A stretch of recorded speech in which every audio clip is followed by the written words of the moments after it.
3, 2, 1. We're going. We're live. We're live. Whoa. All right, guys. Welcome back to the Adirondack Bucks and Beyond podcast. We got a big group with us tonight. We're up here at Cooke Hollow Outfitters camp, and we're going to talk some turkey hunting, maybe a little bit of deer hunting, whatever we want to do. So, probably start off. How'd everyone's season go? Who's been killing birds? Everybody. Yeah, Everyone. Yeah, it's been a good season. It's not over yet. Yeah, still got Right, Brad? Oh, I'm done. Both bags have been punched. Let's see. So who wants to... We'll start off with some stories of this season. Who killed the first bird for you guys? That'd be me. That'd be you? Yeah. You killed the first one in the group? I did. And who's that? That'd be Eric. Yes, the one and only Eric Wright. That'd be me. Yep. What's I killed my first one, Virginia, in the beginning of April with DJ here. The Godfather. The Godfather, yes. It was a great hunt. The second day of the hunt in Virginia, we called in 3 longbeards. I let them get a lot closer than I anticipated they were. In the dark, I had ranged this tree that I thought was like 50 yards. So as soon as they get inside that, I'm like, I'll be good. And I ranged another one that was like 40. I'm like, all right, I'll be all set. Well, these birds just kept coming and coming right down this logging road right to us. I'm like, yep, they passed that one, they passed this one. And next thing I know, I shot, it was like 12 yards. And DJ's like, it was a good thing you shot because if you let them come another step, I was going to shoot past you. But yeah, so then we rearranged it once it was light out, and the tree that I thought was 50 was 35. So they were more than in range once they came down the logging road. But So, in the end of the story, you need a new rangefinder, bub. yeah, that's for sure. But and it's crazy how different Virginia birds are than New York birds. They don't gobble the hoot calls, and the mountain birds they're a lot less heavier. I mean, it was 16 pounds. I mean, I've shot jakes in New York that are bigger than the longbeard I shot in Virginia. Oh, but, wow. He was light. yeah, yep. But state number 4 on my list, so I was glad that I was included in the hunt. And Yeah, and you guys go to Virginia every year. Yeah, so I this is Tyler speaking, and I didn't go this year, so that's how Eric got the golden ticket. yes, thank you. Golden Thank you for ticket not to make the trip. But then I believe Dad got the second one, right, later in the trip. I did. Quinton always has a notorious time of having great stories down there and never killing anything. He was a part of a couple kills down there with Brad, but 13 years, never yeah. killed one. oh, you killed it. I've let him walk at 12 years. Well, the one with you and Rick, I think it was under 20 yards. I thought it was too far. That was in the early years of it all. But yeah, no, He's been a part of a lot of successful hunts. It just himself pulling the trigger just doesn't I've had happen down there. chances. I've shot and missed and had Brad follow up and kill. So it's, I don't know. You give him the warning shot. I'm down there for all the wrong reasons. He just brings a conch shell with him down there. Yeah, you guys, everyone who's listening might also recognize these guys. You guys were on what did we say, last March? Yep. I think you guys Yeah, came on yeah. here, and it was just you and Quinn. So, Yeah. now Yeah, that we was had the something. Quit That was letting us in something. on all of his secrets, the roosting birds. Yeah. I've been hooting lately. Yeah. No car it's horns or anything? ugly. It's not nice, but I've been doing it. Because he lost the conch shell, but I mean, the birds warmed up to car horns. I was blowing the horn, but they don't. They don't really come back at you This for that guy's now, back but- again. This spring they haven't really been roosting very well. I mean, don't listen to me, but The 2 days you hunted. Yeah, they've been quiet. We've experienced that too, though. Yeah. This entire season, everything seemed to be a lot quieter than seasons past. It was But the car horn generally thing's quiet. funny because I shot a bird in Vermont, and we drove by it, and the kid who was driving, without hesitation, just hit the car horn, and the thing gobbled just like he goes, "Yeah, that bird's gonna get killed." he's a hot one. Went in there, killed him. So, felt nice. So And then on our side of the things, I think Eric killed one open today, and then my brother Cameron and I, he's not here with us tonight, but we doubled up, delayed double on the first day. Pouring rain. You guys probably all hunted on that. Well, no, I don't. Brad told me he wasn't going to hunt that day. He's a fair weather hunter. I waited till the So sun he was did. shining, the He birds still were got singing. his. He still got his. But I wasn't gonna. I can't skip it. So we went out and but that was a hunt that was successful just from the preseason scouting stuff Yep. and knowing where they are, knowing where they're going to be, and it took a little bit of time. It wasn't right off the roost like I say we're notorious for, but That was nice. That wasn't Quinton, believe it or not. Not yet. Just give him like an So hour. for that one, one came down, and I thought it kind of split the difference between Cameron and I. He was out in front, but it came in between us, and he's a good brother and let it go. And so it came into me, and I killed it, and we sat there, and we had that plan because I knew there was more birds in the area than just the one, and kept calling, got the other birds fired back up again, and then they left, and so we took the time. That's one thing we like to do is. A lot of people do different things after a kill, whether like the peyote guy smokes a cigar, or we take a lot of time to try to make sure that we take good pictures and Same here. It's very and do that kind of thing. So that's our time to. I say worship the bird, but enjoy the hunt. So we did that even in the rain, and had some laughs and good time, and then got time to leave. And of course, everybody's always makes that one last call, right? Oh yeah. That one last. And As Brad, I'm notorious for doing it. So one last call. There might be like 5 or 6 on the way out. But one last call, and the turkey's gobbled again. So we run back. My brother actually forgot his gun. He ran up the hill. If he listens to this, he'll get a kick out of it. But he has this. We call it Big E. I call it Big Easy. It's a stupid chair that he carries. It's like what you were talking about. It's unreal.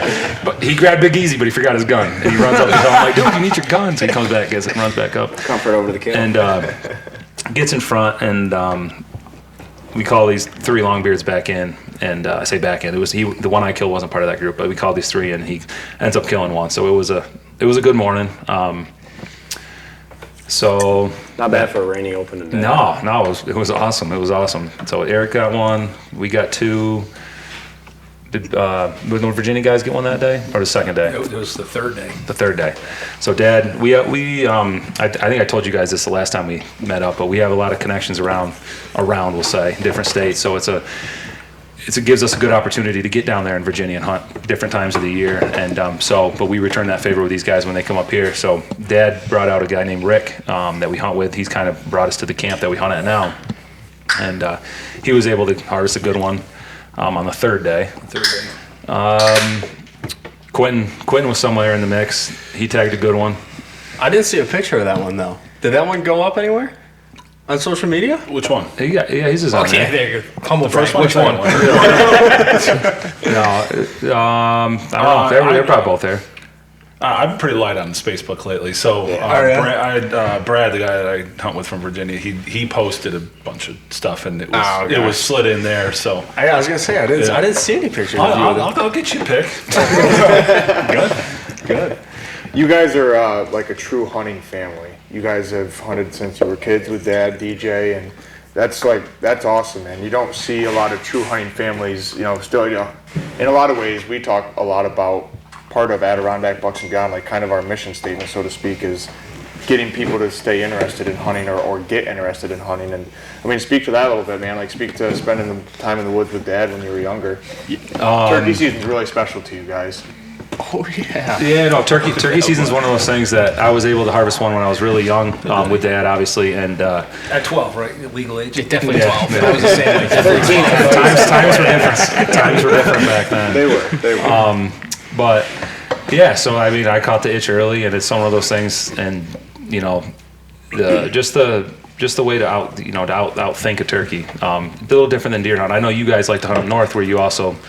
You use that mindset, right? You're trying to outsmart them. You're trying to be The chess match. Yeah, it's a chess match when you're tracking and doing that kind of thing. So I mean, we kind of take that same approach with turkeys. Trying to play the next move. We went out this morning. It was that chess match game. We didn't win, but that's what makes you go back again. Absolutely. But very fortunate. Obviously, Dad took me out young. All these guys, brothers young, do it with my own kids. But yeah, so I mean, we're obviously very fortunate. We have lots of properties around that let us do what we love with that game dinner. I think we spoke about that maybe last time too. Yeah, the game dinner was crazy. The turnout for that, I was not expecting that. Yeah, I That thought was it was huge. just going to be a couple of us. We get in there, and this was a full-blown event. It was awesome. Yeah, that was awesome. Yeah, but I mean, when Yeah, you're hunting, great job with when that. you're hunting every critter imaginable, like there's your duck swamp's owned by one person, and your nice you get a couple turkey woods between all of us. It all adds up, and deer woods and fox hunting property, like just everything adds up. So it's nice to be able to give back to the people that let you do that kind of stuff. Yeah. We've talked a lot too about how when we go to different states and stuff, how New York has a reputation for being New York City, but hunting runs deep in New York State, and you guys are the epitome of that. Yeah, you guys have just a gigantic hunting family. Like everybody in your family hunts. Yeah. Everybody. Family, friends, anybody. And the willingness to kill anything also. But that's what makes you guys the hunters you are too. Is just you're so willing to try anything. And Yeah, no, that's one thing we make sure that we say when we go down south. Dad and I went to Tennessee a few years back, and we were able to kill one down there, but it was not as easy as we thought, because up here you knock on doors, it's not that big a deal. Of course, we're never afraid to knock on doors. Right, same here. What do you got to lose, right? I'll tell you no, who cares, Worst right? to say is no. Thank you. Yeah. That's why I'm asking. Appreciate it. But down there, man, there were some sketchy people down there. Ooh, we figured that out for ourselves. Yeah. Knocked on the doors. They crack the door open and they peek out, and it's just sketchy, just ghostly, man. Yeah. I don't know if we've told this story on a podcast or not, but we'll tell it right now. We were down in Tennessee. We get there, and luckily, Adam kills a bird. I mean, we set up. Wait, he killed one? He killed one? Yeah, he did. Thank you. So we get down there. We're not even done setting up camp yet. Corey's like, "Oh, let me just hit the box call quick." So we kill one. I mean, like that down there. We're like, I think we got there. We pulled into Tennessee at like 6 o'clock in the morning. We found the spot we wanted to camp by like 7:30, and we killed one by 9. Yeah, and he was hot. So we're thinking, we're like, we just hit the jackpot here. Like, this place is awesome. So we go on the next couple of days, not hearing a single bird, and we get a hair in our ass. We're like, we're taking off through these mountains today. We walked like 7 miles one way. Yeah, it was crazy. So we get all the way. We're in the middle of nowhere, and all of a sudden we're like looking on our phone. We're like, that looks like a camp down there. And we look, we're like, that's a camp. It has like this big shooting range and all this stuff, and we're like 4-wheelers, and we're like, this is a little weird. So we're walking. I'm like, let's just make sure we stay, like, don't even go anywhere near the private line right there. Next thing you know, we hear a 4-wheeler fire up, and this guy comes riding up on the 4-wheeler in full tactical gear. I mean, helmet, glasses, vest, everything. And we're like, oh my God. First thing Corey says to him, "Hey, how's it going? We're from New York." Bad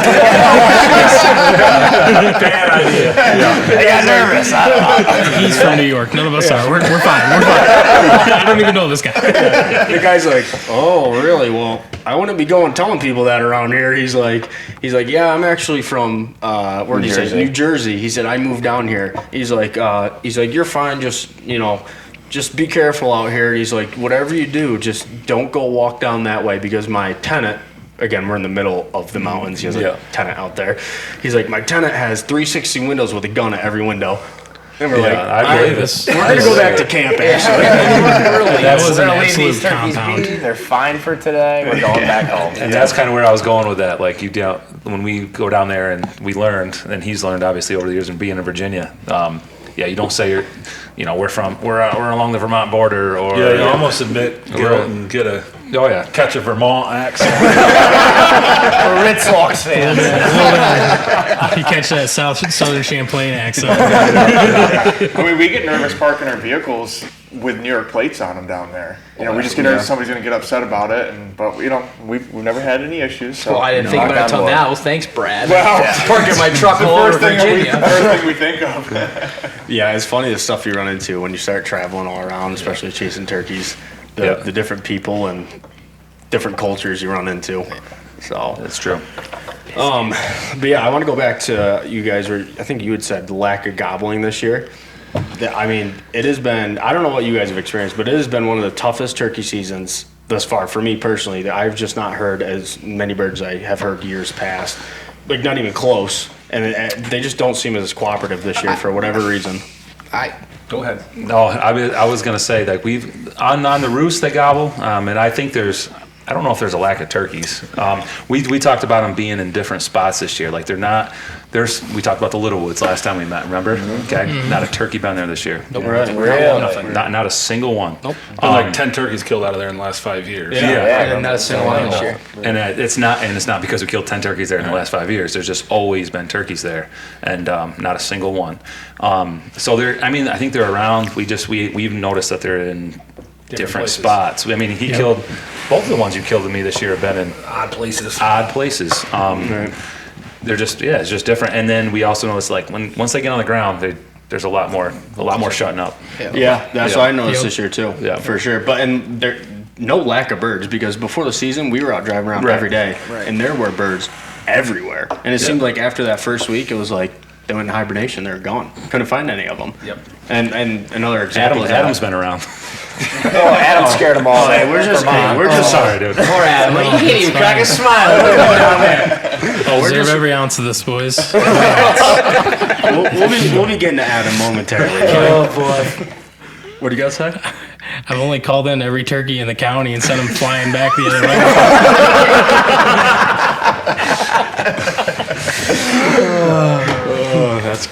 You're an educator. Yep. A lot of times with hens this year too. Yeah. Yes. We dealt with birds that would gobble good on the roost, and then they'd hit the ground, Yeah. and they just tended to their hens. Yep. And they were not interested in what we had going on. No, and I mean, in Kentucky, we haven't even released a podcast or anything since Kentucky, so we talk about that. But like, I don't know if those birds there were necessarily henned up or just pressured. Yeah, I think they were just really pressured, and I think we just didn't have experience in hunting pressured turkeys in the terrain that they were in. I've never in my life had to deal with trying to beat people to a spot. And we were trying to beat people to a spot, and it never really mattered because you get there and they're going to come in anyways, and then you have to have that conversation. And Right. we had good conversations with people. Nobody tried to, give us a hard time or anything. But Kentucky was awesome. It was really nice to kind of light that fire again and experience a different type of turkey. Because in a lot of ways, some of these New York private birds, I mean, if you catch them on the right day, they just come right to the gun barrel. Oh, right. Oh, yeah. But down there, I mean, we were getting right on top of toms. And they gobble okay on the roost, but when they hit the ground, I mean, you're talking about turkeys that just walk the other way when you call them. I mean, on the last day there, we had one, and I don't know if we told you, we were up here a couple weeks ago, and we told these guys some stories, but Brad and I had one that we had chased for like 2.5 days probably, and we finally got, I mean, as close as you can get to a turkey on the limb. He was right there. Brad calls him a couple times. He flies down. Brad calls him again. I have him in the camera, and he just looks back and just walks the other way. Yeah. Just never even blinks an eye. Yeah, he was gobbling, but he just would But not. I think those type of experiences, like we have obviously the same places we've hunted forever. If we hunted just those turkeys, we wouldn't necessarily learn as much, right? Right. Like I think I talked to you about this. Going hunting, it's fun hunting Vermont because we go to different places that I've never been. So all of a sudden, he's not coming, and you end up finding out, he hung up on this, he hung up on that. Right. And you're learning. You're learning, number one, you're learning a new country, and number two, you're learning a turkey opposed to like here, we'll say the Little Woods. Everything comes back to Little Woods, but like those type of setups, you know how to get them. Yeah. When he's in there. You know what I mean? Just how I like it. Generalities. I like to know what's going to happen. Yeah. I mean, But we left Kentucky initially kind of with our butts feeling sore, and then after that we were like, you know what? That was an awesome time.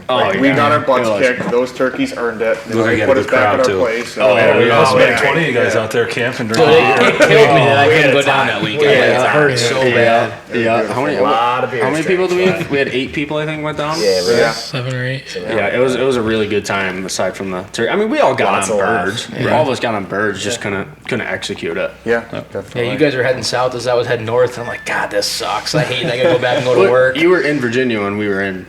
Yeah, I was heading heading north the back, same day yeah. you guys were heading south. Yeah.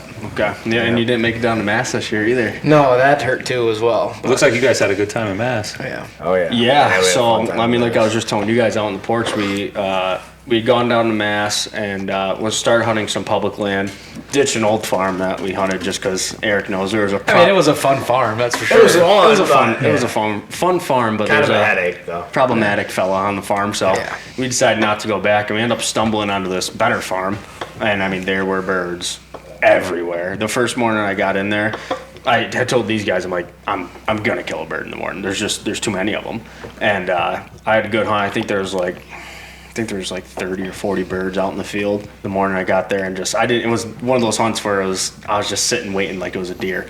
You know, I could have done all the calling in the world, wouldn't have made a difference. So I killed him. Then we went back the next day. Brad and Corey came, and actually we had a bird come. All the other birds pitched off and went the other way, and this one Tom had pitched down into the field. And we had decoys out, and he's just coming on a string and just gobbling his head off. And we don't know what it was. I think it was Corey, but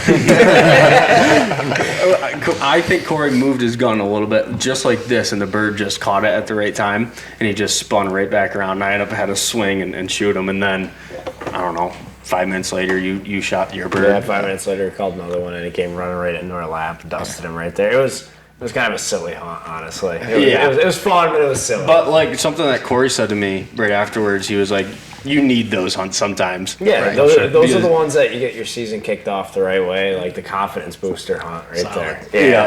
Yeah. So is it like last year? Like, do you like Massachusetts now, Brad? Because last year, No, when that I was went an for- enjoyable Massachusetts. when I went on my hunt last year and we killed the 2 birds, they're like, yeah, Brad didn't want to come because he hates hunting Massachusetts. And then we killed 2, and I'm like, Brad, this is a lot of fun over here. I know what you're missing out on. Well, 2.5. Brad had a 2.5 birds, horrible sorry. experience in Mass. Was it the first time we went or second 3 year years we ago, went? yeah. First time we went. It was our first out-of-state trip. We were like living on THP videos, and I was just fired up. I was going to go out of state. We were going to find these public land birds, and we were going to be THP ourselves. And we got out there, and there was nothing going on. Nothing. And that was when they initially found that farm. Same problematic gentleman was in the area, and it made a very unenjoyable experience for me. So I didn't want to go back. Yeah, I wasn't a fan of him either, but I still had a fun morning before we met him. Hey, thanks for feeding our birds. Yeah. Thank you, sir. Yeah, the old corn bandit. Yeah, the corn bandit. So, Don, let's hear some of your stories. Oh, you're quiet over there. I'm not good at telling stories. The man with the experience over there. How long have you been hunting turkeys? It's been 35 years. Oh my gosh. How many turkeys? Just an estimate. How many turkeys do you think you've killed in 35 years? You won't even get a real answer. A lot. Over 100. Oh my lord. Wow. Over 100. How many different states? Let's see. There's been South Dakota, Nebraska, Virginia, New York. A lot in New York, Virginia. A lot in New York, Virginia. So only 4 or 5 states. That's all. You've been going to Virginia for like 30 years, right?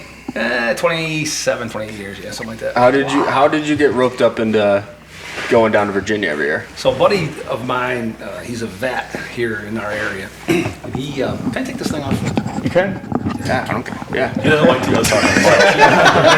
Your camera over there just like popped up with something and it went away. I don't know if that. Does he need the mic on? Oh, though? it should be good. Yeah, as long as he's talking. You're good. That's fine. You're good. Does he want to swap? Yeah, so anyway, he's a friend of mine. He was from Virginia and moved up here. So when he was heading back in the spring to hunt turkeys down there, he invited me down to Virginia. So I hunted down there for the first several years with him. Andy was his name, Andy. And then after that, just different contacts, meeting people down there. Yeah. And now we've hooked up with this group. Rick, Tyler had talked about earlier. Yeah. He got us into a cabin down there. We call it the Woodcutter's Lodge, and Woodcutter's Lodge is awesome. Love that. There's got to be 20 guys that go there, and they come from New Hampshire, Vermont, New York, New Jersey.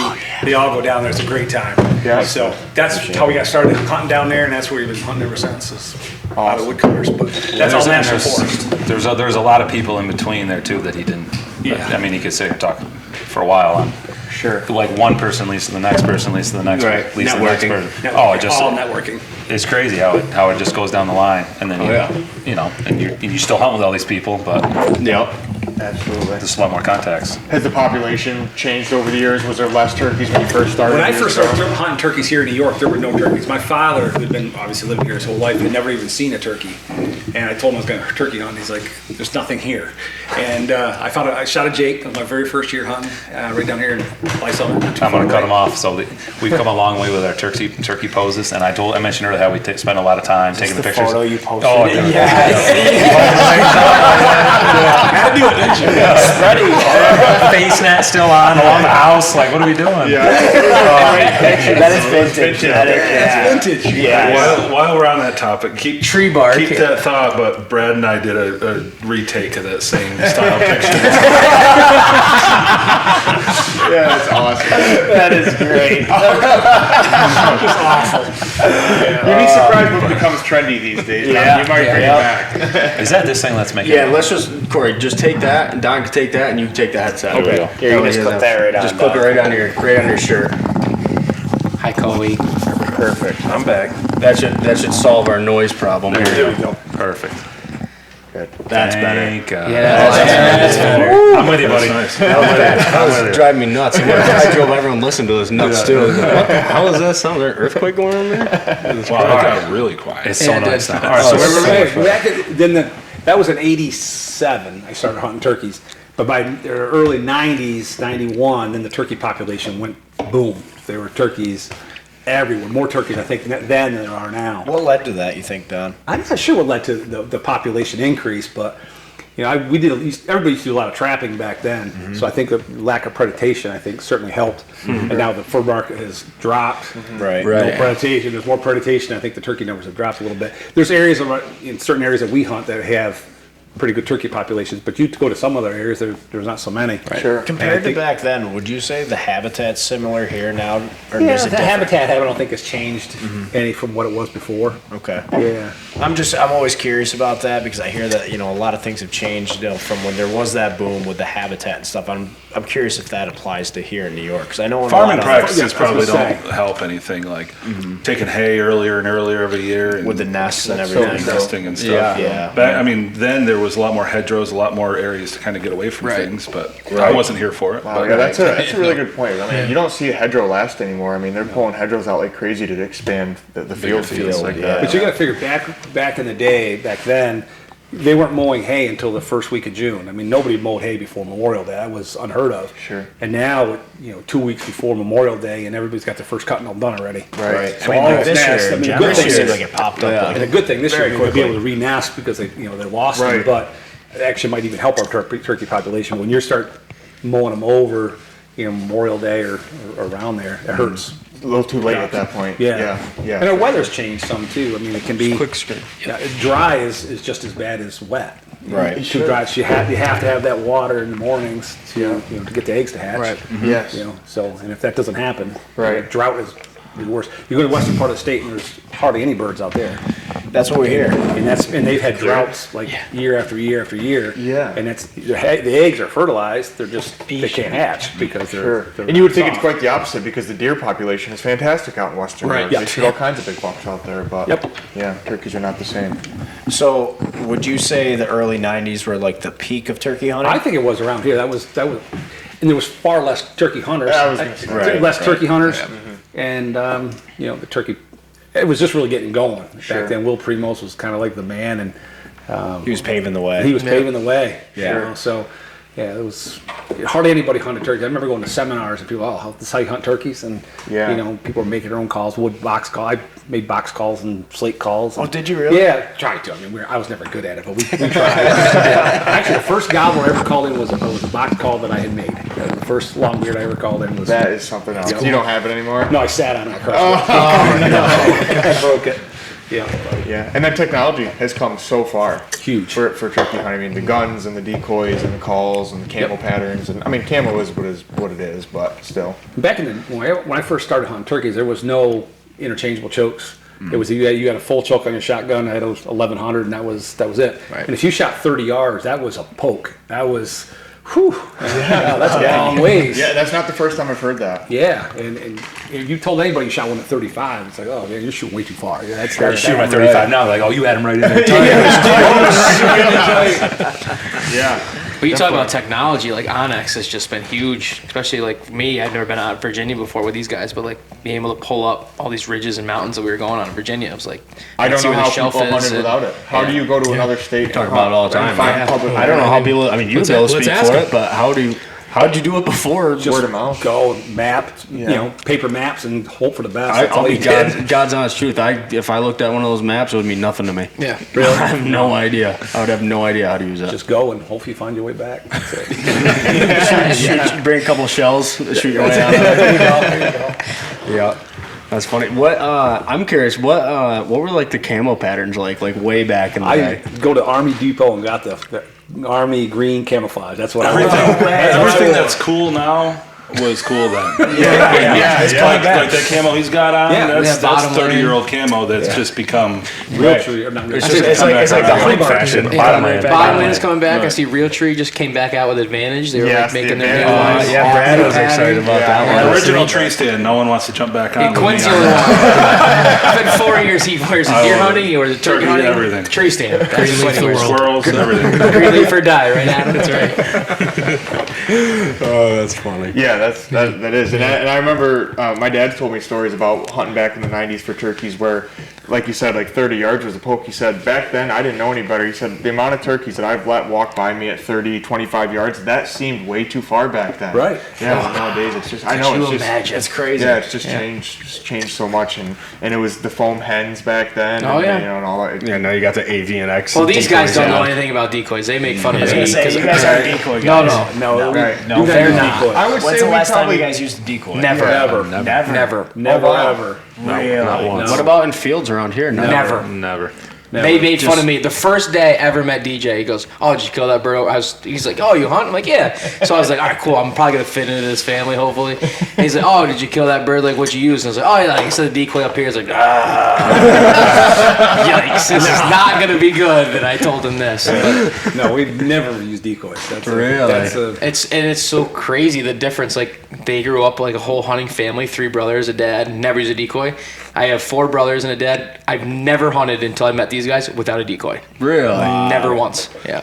See, we're pretty mixed on it. I'd say Like, we're 50-50 on it probably. if I'm hunting farm country, I will usually have a decoy with me. Yeah. Especially if I'm in a field or something, I'll throw a decoy out there. But like on that hunt that we have with Jay Flynn, the decoy killed us.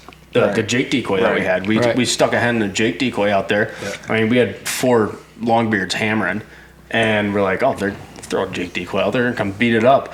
Well, we threw it out there, and they had a Jake with them, and the Jake came over the hill and started putting, and they all ran away. Yeah. Really? Yeah. Otherwise, they would have came right to us. It would have been a 15-yard shot. Yeah.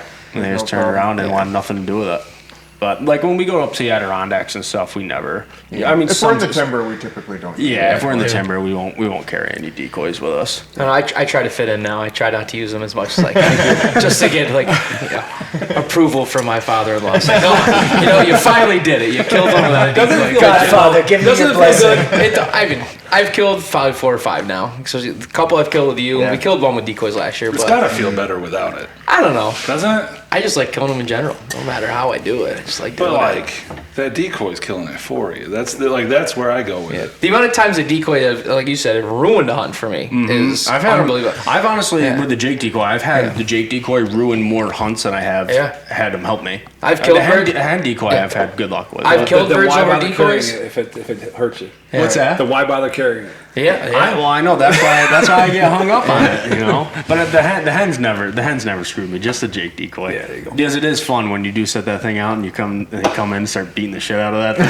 Yeah, okay, that was cool. That was cool. The second tom that I killed this year when I punched my second tag, he came all the way in. He got right up on the back of my decoy, and he's trying to do his thing on top of her, and he's like readjusting himself, and he finally really starts wobbling. He picked his head up, and I just absolutely blistered him. But all you can hear is just his feet scratching all over her back. They don't know, but like it's not the same when you call a bird in to a decoy and you shoot him at like 45 yards. It's fun when you call them into like 12 yards when that's where your decoy is and he comes right in. It's like a duck. Did you need to call? You're not calling. You need to call. Well, you got called. You're not calling them in. You're decoying them in. There's a big difference. Well, there. I didn't know that. I didn't know that you guys didn't have decoys. I mean, that's Yeah. Oh, that's very interesting. Yeah. They always made fun of me in the beginning. Like, that bird don't count. It's like called in with a decoy. What's that? Bowling with bumpers. Right. Okay. Yeah. That's To fair. each their own, but like that's just what gets us ticking. Yeah. So now I can't kill a bird now and send a picture without them like, all right, how many decoys you use this time? Kill it, believe it or not, we didn't use a single one this time. Yeah, okay, sure. Yeah. Meanwhile, Eric has a waterfowl spread out in the middle. So what was the tactic this year then? And like, you know, we talked about how it's kind of a difficult year. You found birds in spots that aren't always Hashtag no decoys. It was, you know, get on those maps and like I mean around here not so much, but like in Vermont and stuff, get on the maps, kind of figure out, you know, where these shelves are, where are you going to be able to set up ahead of time. Where do you think they're going? Like the one we killed 2 days ago, he tagged out 2 days ago, and you know, what a cute little bird. It was a nice bird. He just was light, but it was a fun hunt. It was awesome. I was watching him the whole time. He was one of those setups where I was calling, and he was kind of out in front, but the way that he did everything we thought he would. Did everything. So that's what I'm getting at. Like we just got in there, got to where we thought he would come to. There's two different ways he thought he'd come, and he chose B. So the way he was pointing. And I'm tucked back, and that's another thing that you guys know, you guys are turkey hunters, but like with the caller, it obviously doesn't want to see where the turkeys are, right? You want them to come looking for you. Right. So I was set up in that situation, but the way he was pointing, he kind of started this way, and the turkey flew off, and he kind of turned this way, and next thing, you know, over the course of the next 15 minutes, he ends up all the way back this way, coming plan B. So I'm just watching him the whole time because there's a little rise in front of me, and I'm just tucked back there, and I have no gun.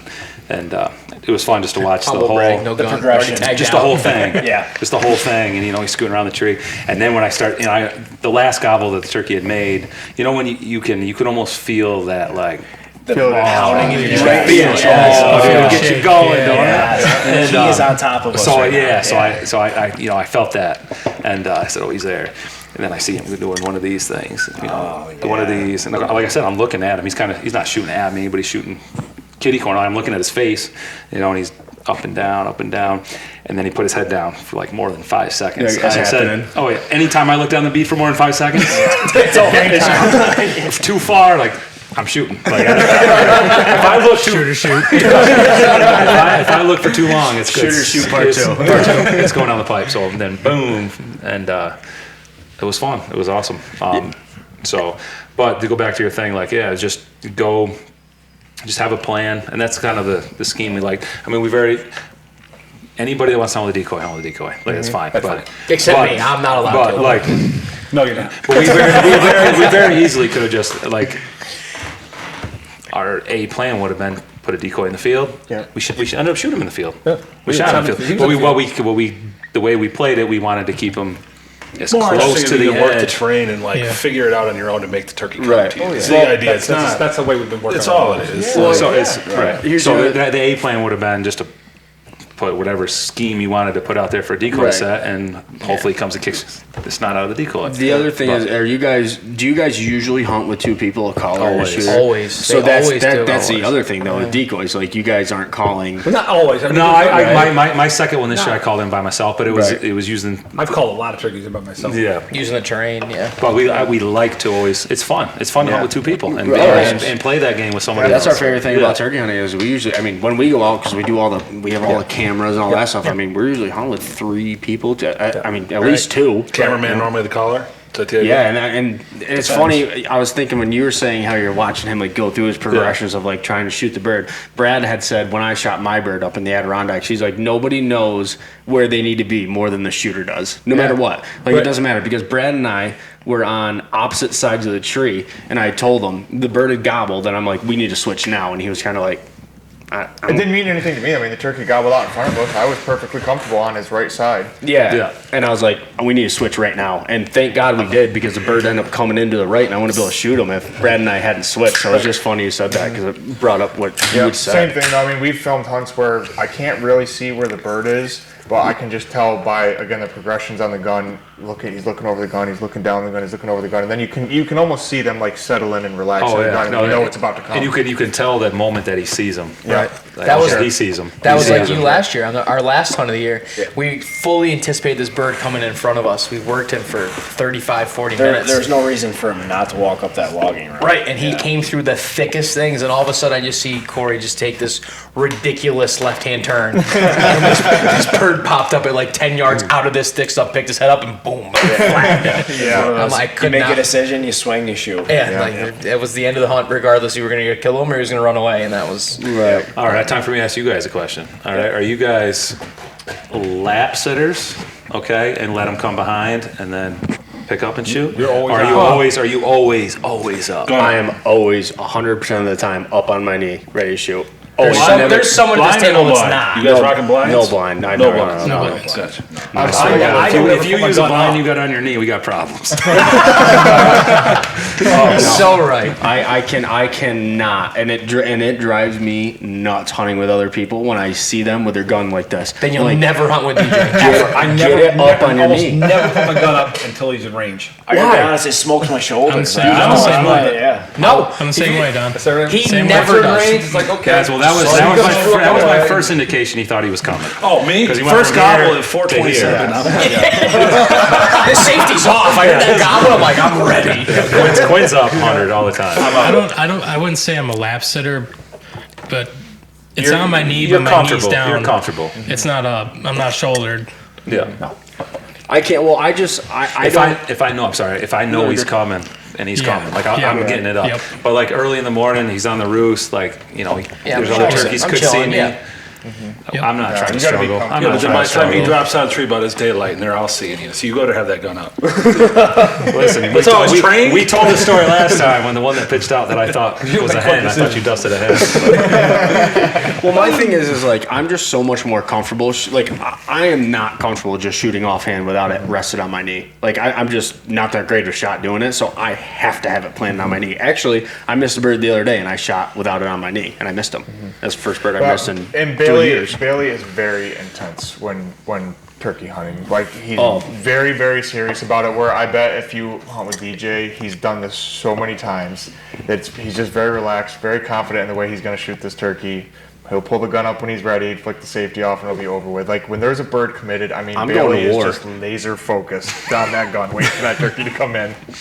And it works for you. And you know what I mean? We've done podcasts before. We've said hunt to your strength. That's just It's how so you prefer funny to do it. hunting with Brad because Brad's kind of like the older buck of the group, you know. And he'll be hunting. We're in Kentucky, and there's these birds hammer. I mean, we had chased this one bird up and down these hollers like crazy. And these birds are gobbling, and Brad and I are sitting against this tree, and I can't sit. I won't sit more than 10 minutes. I'll just keep moving. I'll move tree until I kill this thing. These birds are gobbling, and I'm looking at Brad, and I'm like, Brad, they're gobbling pretty good. He's like, mm-hmm. I'm like, 5 minutes goes by. Brad, they're gobbling really good. He's like, yeah, they are. And finally, I say it to him again. He goes, all right, bud, do you want to go chase them or what? Is Brad like the most patient one of your group? I don't know. Adam will sit for a turkey, too. But he'll also rock the wing bone. So No, When you pulled that wing bone out in Massachusetts, that was fantastic. he lost the wing bone. Kentucky. Yeah, It's in, thank God. God rest his soul. Down at Devil's Creek if you're looking for it. When I was growing up hunting turkeys and I became of age where I could hunt, which I think at the time was 14, you could hunt small game in New York. My dad worked shift work, and he was a big turkey hunter, but my dad worked shift work, so it just, a lot of the times it seemed that I was by myself and Dad was going to be at work. So I screwed up on more times than I can shake a stick at when I was a kid. And I eventually learned that I just needed to relax and be patient. Right. Yeah. And I just started knocking them dead after that. So now I can listen to a Tom that's just hammering, and it doesn't affect me because I know I can make my move on him at any point in time. I think I mentioned this to Dad earlier season. I'm way more patient when I'm by myself or if I'm with these guys. Oh, dude, I feel the pressure when I have if the guys come up from Virginia, I feel like, maybe we have to produce. We got to try to make this happen and get a little pushy. But like Cameron the other day, we're sitting in the pouring rain. And I told him, like, we're going to sit here because I know this was that preseason scouting thing. Like, I know there's going to be some that we're going to get here. And sure enough, finally one broke down and came through. But if I was with somebody else that even you guys. Like I've never hunted with you guys before. Like I'd feel like a fool sitting there in the pouring rain, you know. But you know what I mean? Yeah, So everyone has their style. I of like hunting. to be patient, but I say all the time, it's like, it's how you want to kill a turkey. For me, at least. Like, Yeah. I will leave birds. Like, if I know they're there and they're not gobbling, see you later. I won't hunt them because I want that bird that's going to gobble in my face the entire time, and I will keep going, and I'll go days. I'll go days without finding them. Right. And then when I find them, it happens. I'm like, that's what I was searching for this whole time. So, I like the ones that are there that aren't talking. you like that? Yeah, because then you can take a nap for 2 hours and eventually they're gobble. And when they do gobble, they're ready. 15 minutes later, they're dead. Yeah. You do to get warmed up. It's funny you mentioned that about hunting with your dad, and I don't feel pressure when hunting with anyone like my brothers, brother-in-law, anything like that. But hunting with my dad, I feel the most pressure. I'd rather stand right next to his brand new pickup truck, throw a baseball as hard as I can into the door and dent it, than I would to hunt with him and miss a turkey. Because I feel like I upset him so much. Like It's we a call this truly bird in. terrible feeling. I'd rather miss. That's for number 3 on the season. I can tell you, it's a terrible feeling. I'd rather miss 6 on my own all year than miss 1 in front of my father. It's just the worst feeling in the world. Eric's getting some spankings when he goes home. Oh, it's awful. I He just mean- looks at me like, "Are you kidding me? Like, what was that?" I think when you're younger, or for me anyways, you know, if I didn't have turkeys coming into me like right at daylight, I had to run back to the truck and I'm just driving roads. I'm gonna go find a bird out in a field somewhere. me. You know, you find a bird out in a field and I would just go park the truck and get running down the hedgerow, and next thing you know, you screw it all up. I mean, then it got to the point where I'd kill turkeys that I would just sit there in the truck for 45 minutes, an hour, and watch him work across the field with a hen until I was sure he was committed to that one, that one area or that one tractor barway. And then I'll just get my stuff on and I'll ease down into the woods, and I'll get to the edge and I can see he's still coming with her, and then it's lights out.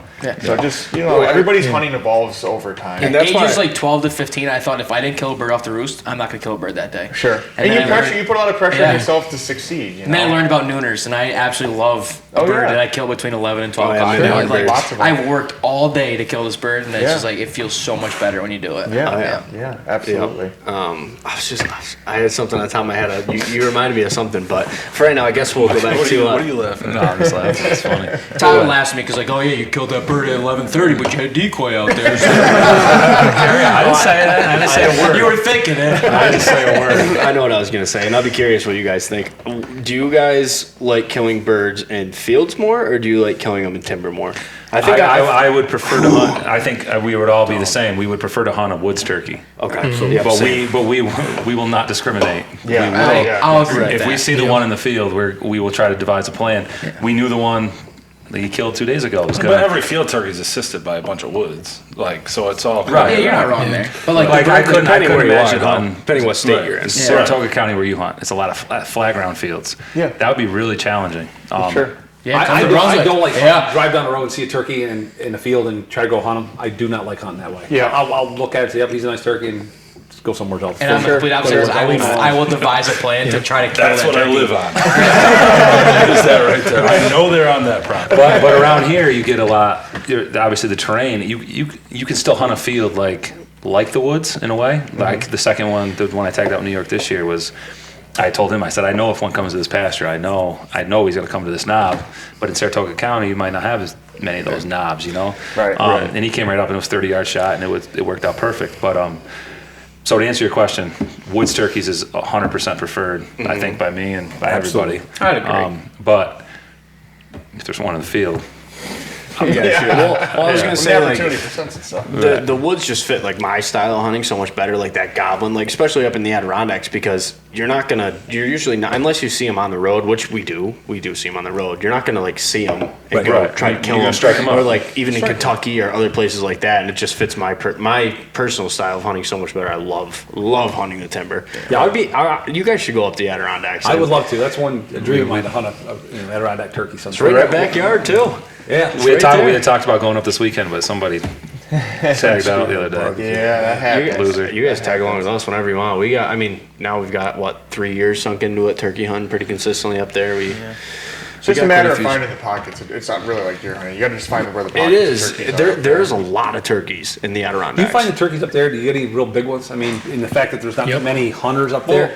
Body wise, no. I said, but- what do you mean? I spur wise, it's all about spurs anyway. He only cares. He'll all you're call him a in spur if guy. he doesn't see the spurs. Be like, I ain't gonna shoot. I can't see how big his spurs are. That's real interesting you say that because I was hunting with a guy in Vermont and the guy from Cartel Custom calls and he was like, I strictly shoot birds off their spurs. And I'm like, never really thought of that. I was like, if I see a nice beard on a bird, I'll probably go kill it. But he was like, this guy's so serious that he'll have a spotting scope in his car with him and will look at their spurs. And if they don't have the right spurs, he won't do it. He puts trail cameras out and he'll put them down low. So when they walk by on the logging road or something, he sees the spurs. That's all- awesome. all he I cares like about. that. Yeah, And I'm like, that's interesting because I Send don't. that one down to Don.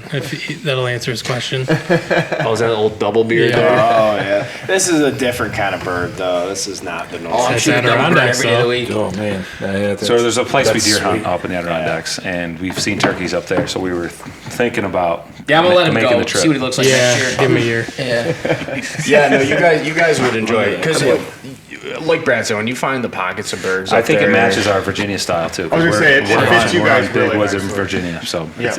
My nephew says I what run I'll the say West is it Coast seems offense. like- We get on there and call and just run. Virginia Yeah. just Look seems for like the bird. You run the West Coast majority of offense. birds Sure, up there sure. are concentrated around the roads. All right, They're yeah. all concentrated around the roads. Some sort of habitat diversity. Not a lot of birds that we're finding are super deep in. Why is that? I think it's the lack of disturbance. Like Edge. along the road and stuff, they're finding the edge habitat. They're finding the disturbance in yards and fields. They're I mean, picking there are ground a a lot decent of amount them. of fields in the developed areas of the Adirondacks. I think that's where they find the edge, Honestly, honestly, is near the places that are roads. logged, I mean, you're going to find the bird much deeper than you would anywhere else. But those places are so few and far between up there too, and those are mostly in the southern Adirondacks and some of the northern parts as well. Well, and if you guys think of it like, because you guys hunt Virginia a lot, you go on public land in Virginia or like Kentucky where we were, and there's access roads cut everywhere. as far as you can imagine into those woods. Yep. That's creating edge habitat for those birds, and there's a lot more food in those places. Yeah, at I mean, least that without- we've I mean, seen. we went for 3 days, and I feel like we killed ours way back in. Like, Right. a person from the road would not have heard And, that and don't, bird get, gobble. don't get me wrong, I don't think we have enough experience yet up there to say there's not turkeys way back in, because I still think there is, but I would probably say they're far and few The in between. difference being It's there's like Bigfoot. there's hardly any, He's real. I heard him. there's hardly any mass crop. I mean, other than the southern Adirondacks and then dotted throughout, there's really no mass producing trees up there. The beach will produce every now and again, but that's few and far between as well. We So- kill a pile of turkeys out in Virginia, right at the top of the mountains. I mean, miles away from anything. And I mean, I'm talking steep. It's just a trail down the top. You can look off both sides. You wouldn't think nothing would be up there. And Yeah, the only place that we found turkeys, and it was like 4 miles back, That's probably. it. It was up at in our camp. The disturbance from the logging cuts. They love the logging cuts. At least for the first like 4 to 5 years before they really grow up thick and stuff. They use the headers a lot. They use the edge of the clear cuts that they make. But outside of that, we don't find them very deep. And not to say that they're not in there, because maybe they are, but it's just primarily they're near the roads. Good. little blip. We might drop power. Did you fill that thing for sure? He told me he did. I filled it. Did you fill it all the way? Do you want me to go put Or more did New in, Brunswick fill it? Dude, everything's Brunswick. Decoys. Can't fill it. Flatlander 100. We could pause till Eric comes back. Ah, you can pound salt. Okay. Well, I was gonna wait for him because I was gonna. If you want a pee break or something, we can. No, I was just gonna pass the mic. What funny stories do you have from this year? Well, we could do that, and then we're gonna pass the mic to Adam. Tell us some stories. Trying to think. I mean, we're just in turkey season, but if you go back, there's like 3 other seasons that we haven't covered. That's true. Back to deer season, mean, I'm okay with that. Turkey season. Hey, funny stories. I mean, I don't know. I mean, lots of stories. I called in my first turkey this year for someone. Did you really? Yeah. With a mouth call, or Nah, man, ripping the slate. Yeah. Slate kills, man. they sound, slates always sound great. That's Corey. He has a Yeah, $30. hold on. But when the hunt was all done, weren't you standing up? We both were. And he's hiding behind a tree that's this big. All right. Did you ever see there's a picture of Shaquille O'Neal like hiding behind a pole? That's what Quinton looked like. And he's like peeking around it. Anyways, go ahead, tell the story. Quinton just tagged us. Brad told me that he wanted to kill the guy from Virginia that I out with Brad. Yeah. He wanted to kill a turkey that like came in hot, no like seeing him in a field and going and trying to cut him off and call him up and that thing. Like just go in, find one that's like right off the ribs. You don't no just this is nooner. This is a okay. Love me a nooner. 10 o'clocker. Yeah. And he's like, I just want to have him come in hot and like want me bad. Yep. And that's no, but for real. Like just come in and just looking for it the whole time. It's a thumper's dream. So I said, okay. So we went. I gave him 3 choices, and I don't care. What do you want to do? Well, I don't care either. He's like, all right, let's go get a breakfast then. I'm like, all right. So we went and got breakfast sandwiches, and then we ended up there in the Longwoods, and it's the opposite of the Little Woods. nearby. Long, little, same thing. And then when we got up there, we walked across the field, and it's like 100 yards, and we stepped in the woods. He's like, all right, now what? I'm like, I don't know, hunt the turkeys. And I had tagged us, so I just sat down. Humble brag. As soon as I entered the woods, and he's like, all right, I'm going to walk down here a little bit. I'm like, all right. So he goes down there and starts calling, and it's silent, and I'm just hanging out. Because I'm not a caller. I just stay shut up and don't. Normally I'm in front, and then they. At this point, he's the guide, right? He's tagged out. He has no gun. I'll bring you to the places that we can hunt. He's a guide who doesn't call. Right. And you yeah, I get the conch shell, and that's about it. You hunt, I'll follow you to the woods. So we're texting back and forth. I said, if you hear one, let me know, because I may not hear it. So, excuse me, I'm sorry. So my stories are always long and dragged out. He ends up texting me, and I don't know about you guys, but yeah, we rocked cell phones. Oh yeah, so he texted me and said, I think I heard one. I said, I didn't. and then he said, well, let's get up and move, because he's Bailey at heart and wants to just heard one, so let's chase it. So before I could reply, I turned around, I couldn't see him, so I'm like, where did he go? So I texted him back and said, okay, well, Where are you? all right, sounds good. So I got up and went to where I thought he was, and he's gone. I can't find him. And at that point, I hear the turkey gobbling, but I can't hear him calling. So I don't know where he is, so I'm just standing there in the middle of the woods. I have no clue where he is. I've walked like 200 yards down through the woods. I'm lost. I have no clue where he is. He has no clue where I am. And I have no clue where the turkey is, really, other than it's just gobbling over there. And then he texts me and says, get out beyond me and call, so I'm between you and the bird. Wrong answer. I said, okay, I lost you. Where are you?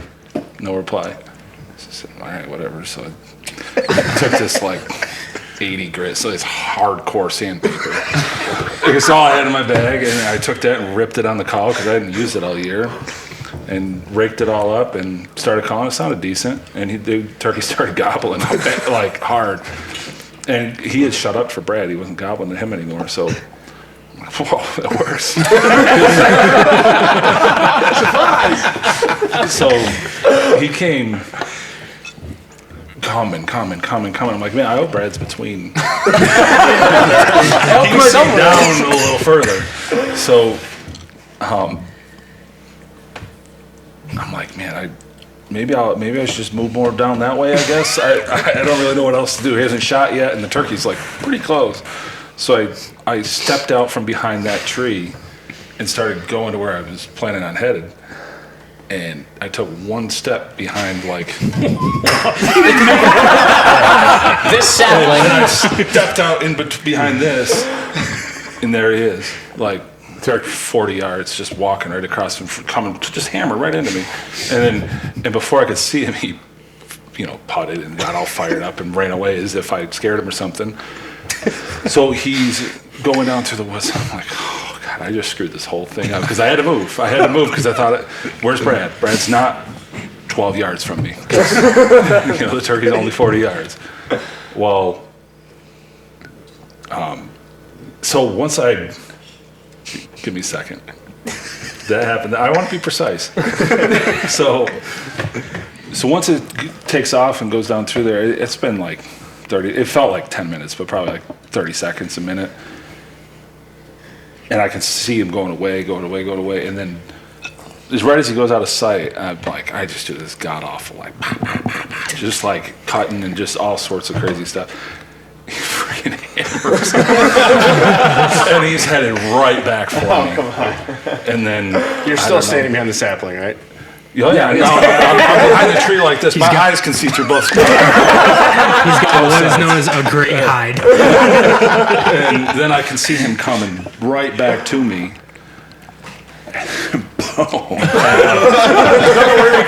So He had to leave and come back. So what happened was he came to me. He was like far out, and he came to me.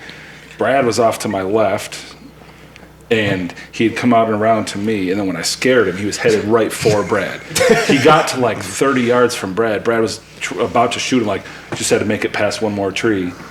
And I started calling, and he turned and came right back to me. So he ended up shooting him like 20 yards further than what he would have if I. Oh my God! Yeah, so, my Lord! I mean, I guess not really a funny story, but I mean, he was hot. He just Brad was trying to call it to himself, and that's where the two-man comes in. Brad but- got what he wanted. Somebody's got to send you with a camera. Somebody's got to Could you imagine Quinton with a camera? got to send you with a But Brad's a big move around guy when it comes to calling and stuff. He's like Breaking leaves, rolling around. two-man hunt. Yeah, he's like breaking trees, and No,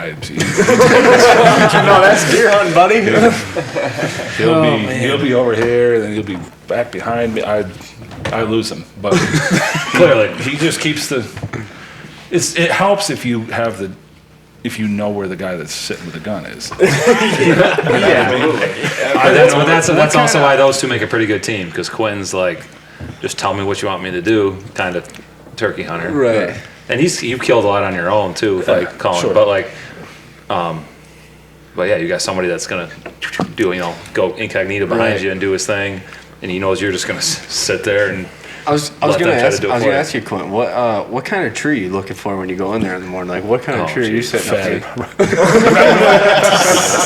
something, something real comfy. But with Brad, I don't worry about it so much because he's, we'll say you're getting daylight at 5. He's like a 7 o'clock sitter, and it's time to move on.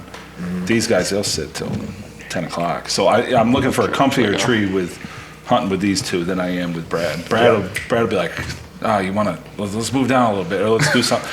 Yup, let's go. So him, I don't worry about a comfy tree quite as much. But yeah, nice big, fat oak. Yep. Something I can Nice big nestle up into. Something that Quinn can take a nap at if he needs to. I carry a couple bottles of water with me. Yep. So, but I they're just the crunchy Hannaford bottles, and I like to put them in my back, but I don't want to sit on them, so I got to slide them suckers out and find a spot to store them. And those oaks got nice, like They have crevices. they have nice cup holders you can slide all your goodies into. For sure. But Quentin puts some thinking that no one else does in the turkey. I yeah, like it. big trees for sure. Something into everything hunting. Yeah. So I wanted to pass the mic to Adam a little while ago. Oh, Adam. because we all have to hear about give us at least two of the misses. Just go on and tell them how many misses that you've had. Hold on. I had a year I missed 6 turkeys. Oh, he beat you. Season ain't over. So I don't want you to feel discouraged. You'll come back from this. I hope so. Yeah. So Bailey says he wants to hear 2 stories. Yeah, give 2 of the best Okay. out of the 5. I'll join you. So it's been a long season. Obviously that miss in Kentucky didn't, that wasn't the way I wanted to really start things off. That that's just turkey hunting. That happens. Misses like that happen every year. I missed one opening day. Oh, that was kind of a letdown. You roosted him and everything. Had him roosted and everything. Big old bird. That one, the story isn't too great on. By yourself? Here, I'll start. No, it was a whole flock. No, by yourself hunting. Oh, yeah. How far was he? Further than I thought. 75. Pushing. 75? Yeah, about 50. That's doable, I but was it's a tough soaked. shot. I was freaking soaked. And I thought he was like, he's pushing. He's about 50 probably. Yeah, he wasn't 50. You did a 90 there. You had a 90. 89 yards is my furthest shot of But the that's a turkey. field turkey, though. I wouldn't. That's a woods turkey. 89 no. that was a little woods turkey. This is Unbelievable. This is a field turkey in a field I haven't sat none too much. I can start the story on one of them. You guys, I think, will appreciate this. I know these guys will. Adam might not appreciate it. Jesus. Well, So, Adam and I got into a little tiff a couple weeks So ago. hold on, before you go any further, I just want to note that every single spring we look forward to the knockdown drag out that Bailey and Adam are going to have because it's going to happen one time every spring. Because we They're gonna are knuckle exact opposites. They're gonna They knuckle bicker at each other? Oh yeah. No way, I don't Oh believe it. yeah. I don't They're- believe it. They're going to knuckle each Well, other up one Adam, time every Adam spring. and I were just about in a fist fight last year in Virginia in the woods one morning. We were pretty mad at each other. We're so different. Yeah. We hunt totally different. Really? All right, hold on. Because he tell just- the story, but I want to know the difference real quick. Okay. What? Which Like one? styles. Like, why is he different from Just us? because you're a running he's- gunner and he's- you're more patient? It's not that I'm not a running gunner, but if I find a bird I want to wait on, You're staying I'll with sit till noon. If it's legal, I'll sit till dark. If it's not legal, I'll sit till the next morning. Right? Like, I'll sit until that sucker comes in. That's not who he wants to play. And it drives me up a freaking wall. Bailey, I understand he's 400 or 500 yards away, but I like where I'm at. but he's hammering when every time I call to him, he knows I'm here. Eventually, he's gonna lose that hen, and he might just come up. There's a here. guy in Virginia that's kind of like that, Marty. I don't know if you hear this, but And- he always says like, if it's meant to be, it'll happen. right? I'll So- stay here and heat check him every now and then, and we'll check his temperature here in an hour. Nope, we gotta drive 30 miles north of here. We gotta find a new one. That's true. And you know what? And it's not that he's not successful. And it's not outside of this year. It's not that I'm not successful, but it's just two very different successul styles of hunting. Which, that played into the Virginia fight. That played into Virginia fight. Virginia was last year. Yeah, so this year...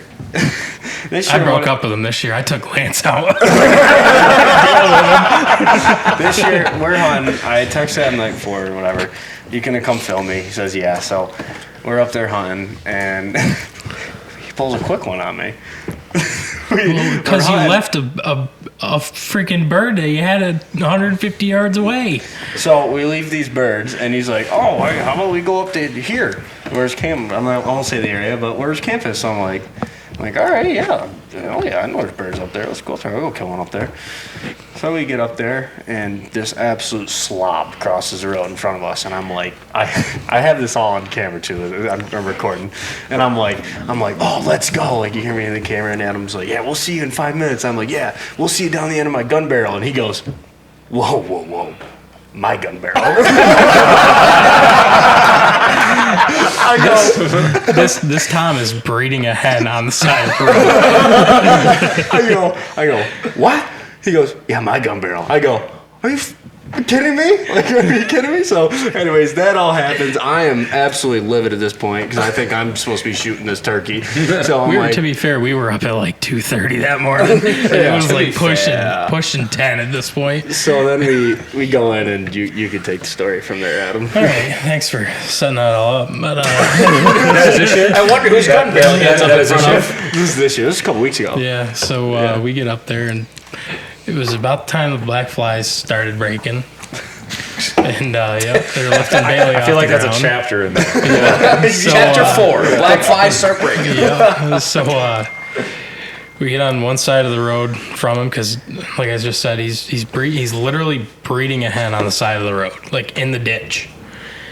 So we park the truck, and we get set up on one side of him, and he's hammering. I'm like, oh yeah. Once he gets done with this hen, it's over. And we decided after a while, he kind of seemed like he wanted to stick to the other side of the road, so we crossed the road, made a big loop, got above him, comes right down the pipe. And he ends up hooking a little bit. There's I say little, it's a pretty good sized mountain that the base of it is right there.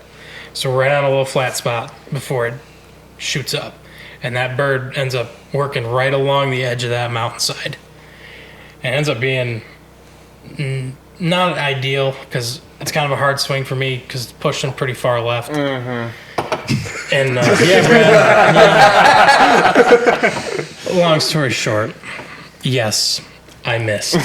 So I don't believe it. So not only did I miss, but I also took Bailey's opportunity to shoot a turkey in the Adirondacks. So the best part is I am already fuming at this point. I'm like, this You don't guy. have the patience, do you? This guy. And then He's the millennial. He's all about immediate, I got to have gratification right now. And he misses it, and I'm like, oh my God. He's like, he looks at me afterwards. He goes, what do you think? You want to go somewhere else? I said, absolutely not. Bring me home. He didn't say a word the entire car ride home. No. So that's a miss story from Adam. Poor brother Adam. Yeah, and then we got talking about it earlier. Missing one with your old man. You missed one with John? No, it's not with your my dad. father. All right. That's much worse. So it's funny. I guess I'll tie two of them together here. So the day prior, I'm over at this one spot. Midday bird, fired up, bring him right in. And I'm shooting a new auto loader I just picked up. And I wonder why you picked it up. Yeah. They're it's known for having a weak spring, I guess, which I didn't know at the time. So I, pop a shell in, charge it, good to go. And get down there, start calling. Bird comes up, 30 yards, click. I'm like, oh no. I check. Yep, there's a shell in there. So this bird's standing at like 30 yards, and he's looking down into this little divot, looking for a hen. I'm not using decoys. You're Thank welcome. And You coward. I'm trying to figure out what the hell I'm gonna do. So I ended up deciding I'm just gonna get on him the best I can and just re-rack it and take whatever shot I get. Well, I miss. Okay, bird flies off. Whatever. So it's just whatever. Just cover 4 of the year. It's okay. Yeah, it might have been 3 at the time, probably. Probably. So I tell my dad, and there was a couple of birds gobbling down there that day, and I'm like, Hold on. Yes. Even telling him that it miss hurts, doesn't it? Oh, Even if it's not so really- bad. I heard for you. It hurts so bad. So I told the old man, hey, found a good group of birds. Bad news. Bad I news. missed. I missed Good one. news. There's other ones. We can try again tomorrow. So we hunt together that morning. They stay henned up across the road early. He's like, all right, I'm going to go home and do yard work and stuff like that. I'm like, all right, I'm going to keep hunting. Well, I end up going back. And they're right there. So I call him like, hey, drag your ass. We got birds. So he comes over, and I'm already set up in the woods. And he comes down. And they're still across the road, but they're it's getting to be that time where they might break again. And so they gobble, and they're pretty good ways off. We make a move, get down a little bit closer to them. We get into some hardwoods, scratching around. I kind of made him a little blind, get him comfortable, stuff like that. And so he's set up in a bunch of pine branches and shit. He's pretty well hidden, and because he moves like crazy. He's not. He wasn't. He's never a turkey hunter. He's still learning, like a lot learning. I'll tell you some off-air stories down there. Right? And so I take him down there. We get all set up, and I decide, all right, I'll start calling here. I make 2 light cuts, and they're standing on the road, which is not very far from where we are. Quinton, you'd be all about it. 79 yards. Do you hunt anywhere other than the road? What's that? Do you hunt anywhere other than the road? Oh yeah. Oh, I'll just show you around the road. This time, you know, They're around the road. Yeah, 79 yards, Quinton's all about it. They're standing on the road. Like, it's not far at all. We're going to let them work off of it, obviously. But, I would hope so. yeah, you're welcome. So they break off the road, and it's like within seconds they're on us. And he can see them, but he's like, nah, that's way too far. 35 yards. I'm like, Dad, not far at all. Yeah, right. Not far at all. They're right there. Not too far for the Frenchie. Yeah. So you think. So I said, and they start getting a little spooky because it's wide open hardwoods. There's there's nothing for topography there. There's no way you can really, other than getting a good hide and try to get them tight to you. That's about it. So so they start getting a little nervous. I'm like, Dad, like, it's like now or it ain't gonna happen. He never heard me, so I'm like, shoot. And then I said, I'm gonna shoot. And I shot, and then he was like, what are you shooting for? God, you sounding a lot like DJ's daughter. Dad took her hunting. And yeah, totally screwed up a double with the old man. Yeah. So, you went for a double and didn't even kill one. No. Oh, You missed that turkey too. That's the same turkey. 2 days in a row.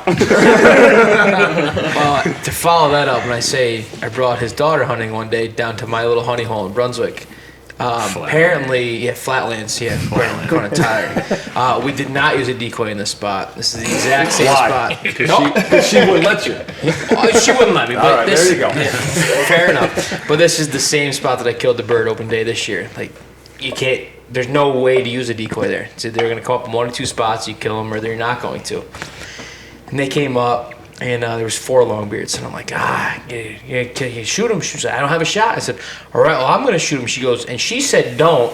I heard shoot. I don't know how I got confused with her, but I shot and I missed. Thank God she learned from DJ. She can shoot. She folded that bird at like 45 yards after I missed him. Thank God. At least we got out of there like at least 1. Well, we got 1, not 2, but yeah. Thank God she learned from DJ. Well, if you say you haven't missed turkeys, then you're a liar. Oh yeah, you have 100 in there. But season's not over, that's for sure. We got 4 Yeah, more but the days. fact, I'm with you, man.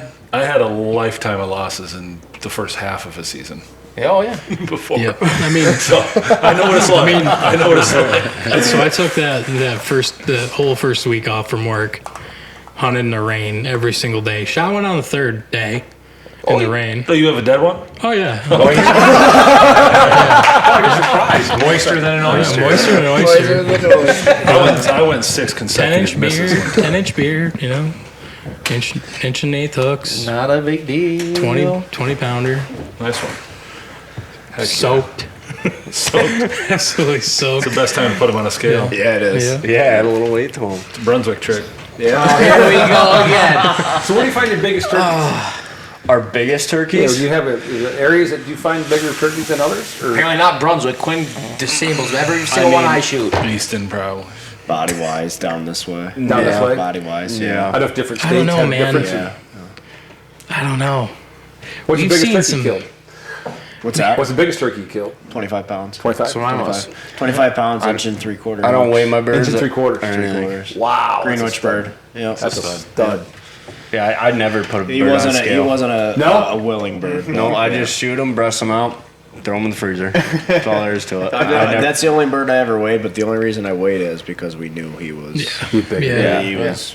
Actually, the one I killed this 25 year- pounds is the biggest one I've ever seen. He killed one this year. It was 2410. That was. Yeah. Man, did you really really? There's a lot of, from what I know, there's a lot of 23s and 24s getting shot this year. Yeah. Don't ask Quentin. He don't believe it. It's What's that? 23 pounds. Listen, Yeah, I know if you hang the scale off the hook on your porch and then hang the bird on it and then grab the head like this and pull and then hit lock on the scale and it says 2310. 27.5. Typical Brunswick fashion. Probably actually one of The cheater. one of the biggest birds I've ever killed was the one I killed with you in Virginia. Yeah, That was he was a big bird. I didn't weigh him, but he was definitely above 20 pounds. I've literally killed like 5 jakes in my life, and every jake was heavier than the long beard I shot in Virginia this year. Really? Yeah. I'm a sucker for big spurs and big noggins, like a turkey. When you see that coming through the woods, that's not a 2-year-old. I tell you what, you say that, and I was hunting around here recently, and I call once these birds fire off, and they start working down to me, and the first thing I see is just this giant softball head and his big body, and I'm like, oh my god, this thing's gonna work right in front of me. I had a decoy out, and it was right on. It's okay, I forgive you. Yeah, it was right on this road here. And the bird comes in, starts working, and thank God he strutted. Because if he didn't strut, he was going to get it. It was a jake. But his head was one of those big softball heads, and his snood was hanging right down low. Really? Oh, yeah, and it was the just super snoot jake. on that thing was just. I'm That's one a thing. sucker for a big snoot. That's one thing the Virginia guys, when they came up here, tell me if I'm wrong, but they struggled their first couple years up here because they've dusted a couple jakes because Jakes don't gobble down there. down there if they gobble, jakes don't gobble. So if it comes in gobbling, if head pops up the way we hunt them, Oh, wow. you kill it. If they were white head. Oh yeah. The other one is Never. had a Up white here- head on it. White head. White head, I'm gonna shoot it. That's my bird. But so when they started coming up here, there was a learning curve because Yeah, the jakes jakes up here gobble. hammered. Oh, our jakes got the white head. And they gobble to an owl hoot, which they don't do in Virginia. Yeah. Yeah, we didn't have much luck roosting in Virginia, I don't think, other than that one that was gobbling on its own. I'll say, Probably. the day we went, we never roosted a bird, could not. The bird that I ended up killing gobbled twice, and then an owl started hooting, and he shut up for 25 minutes. Yep. He did not gobble again for another 25 minutes. Yeah. You got to call to him down there if you want to roost him. You do. Box call. Yeah. It's different. That's how we locate But it will locate them if you want them to. Yeah, the Virginia guys laughed Here, at us when we left to go don't roost call them. to them here. But, Yeah, no. but down there. Now, that's- con show only up here. That's Yeah. just, So, Don, I'm going to ask you a question that I asked these two guys the last time they were with us. Oh boy. oh, What is your most memorable hunt? oh. Well, probably 3 days ago because that's as far back as you can see. How big were those spurs? No, not those ones. Most memorable hunt. Man, that's Just something. Just I mean, take the yourself one back that- into the 80s and 90s. Yeah, What- give us a deep cut here. I mean, who's you used to hunt with? I mean, Did you ever not kill my us. grandpa? killed quite a lot with Grandpa. Has he ever killed one? My father? Yeah. Oh yeah, he's killed lots of He's got a stud right here. That's in the the worst. back room. My dad tells me That was probably stories. my most memorable hunt. He's been out a bunch this year trying to kill a Strawberry Acres turkey. 91 years old. 91. Still He out there. tries his best, yeah. Yep. Wow, that's awesome. He walks out there with a walker. Anybody can shoot a turkey, but you walk out with an aluminum walker. Now he has a then spray sit painted camouflage. It's sweet. He had a long beard in range. Well, a little far. It was 30 yards. Yeah, exactly. I had to let it walk, but I'm going to get back after him. God bless him. Yeah, that was probably one of the most memorable hunts. That was one of the first years I ever hunted turkey. I told my dad, my brother was bullhead fishing along the road from the pond, and he says, "Hey, so I think I heard a turkey gobble in the woods up behind the pond." And I thought, perfect. So whereabouts was I? Was kind of get the point exactly where the tree was he's in. So I told my father, I said, "Come on, I'll take your turkey out in the morning." He goes, "There's no turkeys out here. I've never heard one. I've never seen one." I said, "I promise you, there's a turkey out there." So I take him up there to the woods. I set him all up. Sure enough, that turkey just starts hammering on the ridge above me, and he starts gobbling. And oddly enough, I don't know why that turkey came down off the ridge to me, but he did. And I could see that. I could still picture that turkey come fanning up through the woods. That's all pretty as I could picture that red head just coming up through. Yeah. That scarlet red. And my father shoots this turkey. Pow! And I run over to it. Of course, I look behind him. He stands up. He falls down. He stands up. He falls down. I'm like, what the hell is he doing? Because I yelled at him in the morning. He moves like Adam's father. Yep. I said, don't you move a muscle. So he was so mad or so nervous about moving that his legs had fallen asleep. So he'd stand up and he'd fall down. So I jump on this turkey and we kill the turkey, whatever. But the turkey weighed 25 pounds, and he was a beautiful. He's in a picture frame out here we did up for him, and he goes, I'm like excited. I mean, this thing is the biggest turkey I've ever seen in my life. Right. Big old beard on him. He was gorgeous, and he says to me, oh, that's a big turkey. Like so nonchalant, like oh, this is it. Right. But to me, it was like, you'll never shoot one this big again. He hasn't. Right. But he was a gorgeous turkey. That's probably one of the most memorable. Oh, that's ones. awesome. That's awesome. Yeah. So cool. Yeah, that's special for sure. Yeah. Hit stop record, Adam, on that Yeah, 'cause first. Stop record. Tyler, Hit the tell you, record button. my father got shot. Did he tell you this story? Then You replace told battery. us this a I while. did. Yes, a while back, but yeah, So not on it's the tough to get him podcast. to go out. He won't go out early in the morning. So for him to go out hunt, he has to hunt on nooners. Right, You know, because right. he just won't do it before daylight. So I can and that's imagine why I he's like to hunt pretty with scarred by somebody. it. You ask about hunting together. I like to hunt with somebody because I get nervous. I get a little gun 91 shy. years old though and still going at it. Still going at it. That's I awesome. pray that's me someday. That goes for deer hunt, turkey on anything. He won't. He doesn't go out till daylight. Yeah. Have you heard the story here on this bad boy? Not on the podcast. No. Lay it down. Yeah. Which one? Hit him with it. It's It's crazy. It gets. I got a lot more details a few weeks ago on my phone. There we were, May Macro. 1993. Take yourself back. I say, you 30-year anniversary. Put it this Yeah. way: BBs are still surfacing. You want to talk about a 90 story? I learned the details of the story after I watched your guys' video when Brad was filming and he reached up with the camera above whoever was shooting, and the little like the pom pom thing that popped up, and DJ's like, "Holy crap! Like that looks just like a turkey head. Like I would never do that." Yeah, So on the panicked video, about it. He Chad. freaked out I was when like, watching your yeah, guys' don't. video. Oh yeah. It was like a windsock or something Because it on just your mic. scares me Yeah. because I've seen that. You know, Yeah. your head pop up. So we went in the early morning, and it was a little kind of a brush lot, little open wood, brushy corner of a field, and I didn't have permission to hunt across the field, but the turkeys over there gobbling. They're 400 or 500 yards away. They're a long ways, but I'm sitting there calling early morning. It was still dark. Still on the limb, and I had moved. I was probably 40 yards from my dad, expected to call him in, tag team him. And it was, like I say, it was dark. And all of a sudden I heard, pow! Gun goes off. I'm like, damn, them birds came in fast. So, of course, I got up and ran towards him. Not ran, but went towards him. And I hear this god-awful screaming. I'm like, what the hell? It sounded like a coyote had been shot, you know? I'm like, what the hell? So I walked in the woods, and my father is spinning around on the ground like a dog been hit by a car. He's spinning around in circles. I said, what happened? What happened? I thought maybe his gun blew up or something at this point.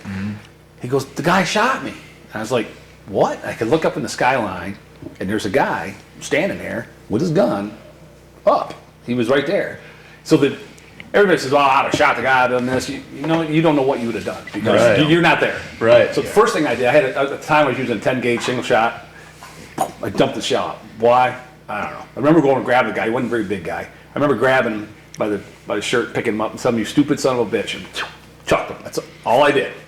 But so why my father was screaming was he had seen the guy in the early morning light in the cornfield, 60, 70 yards, 80 yards away, whatever it was, come across the field. He watched him sit there and have a smoke.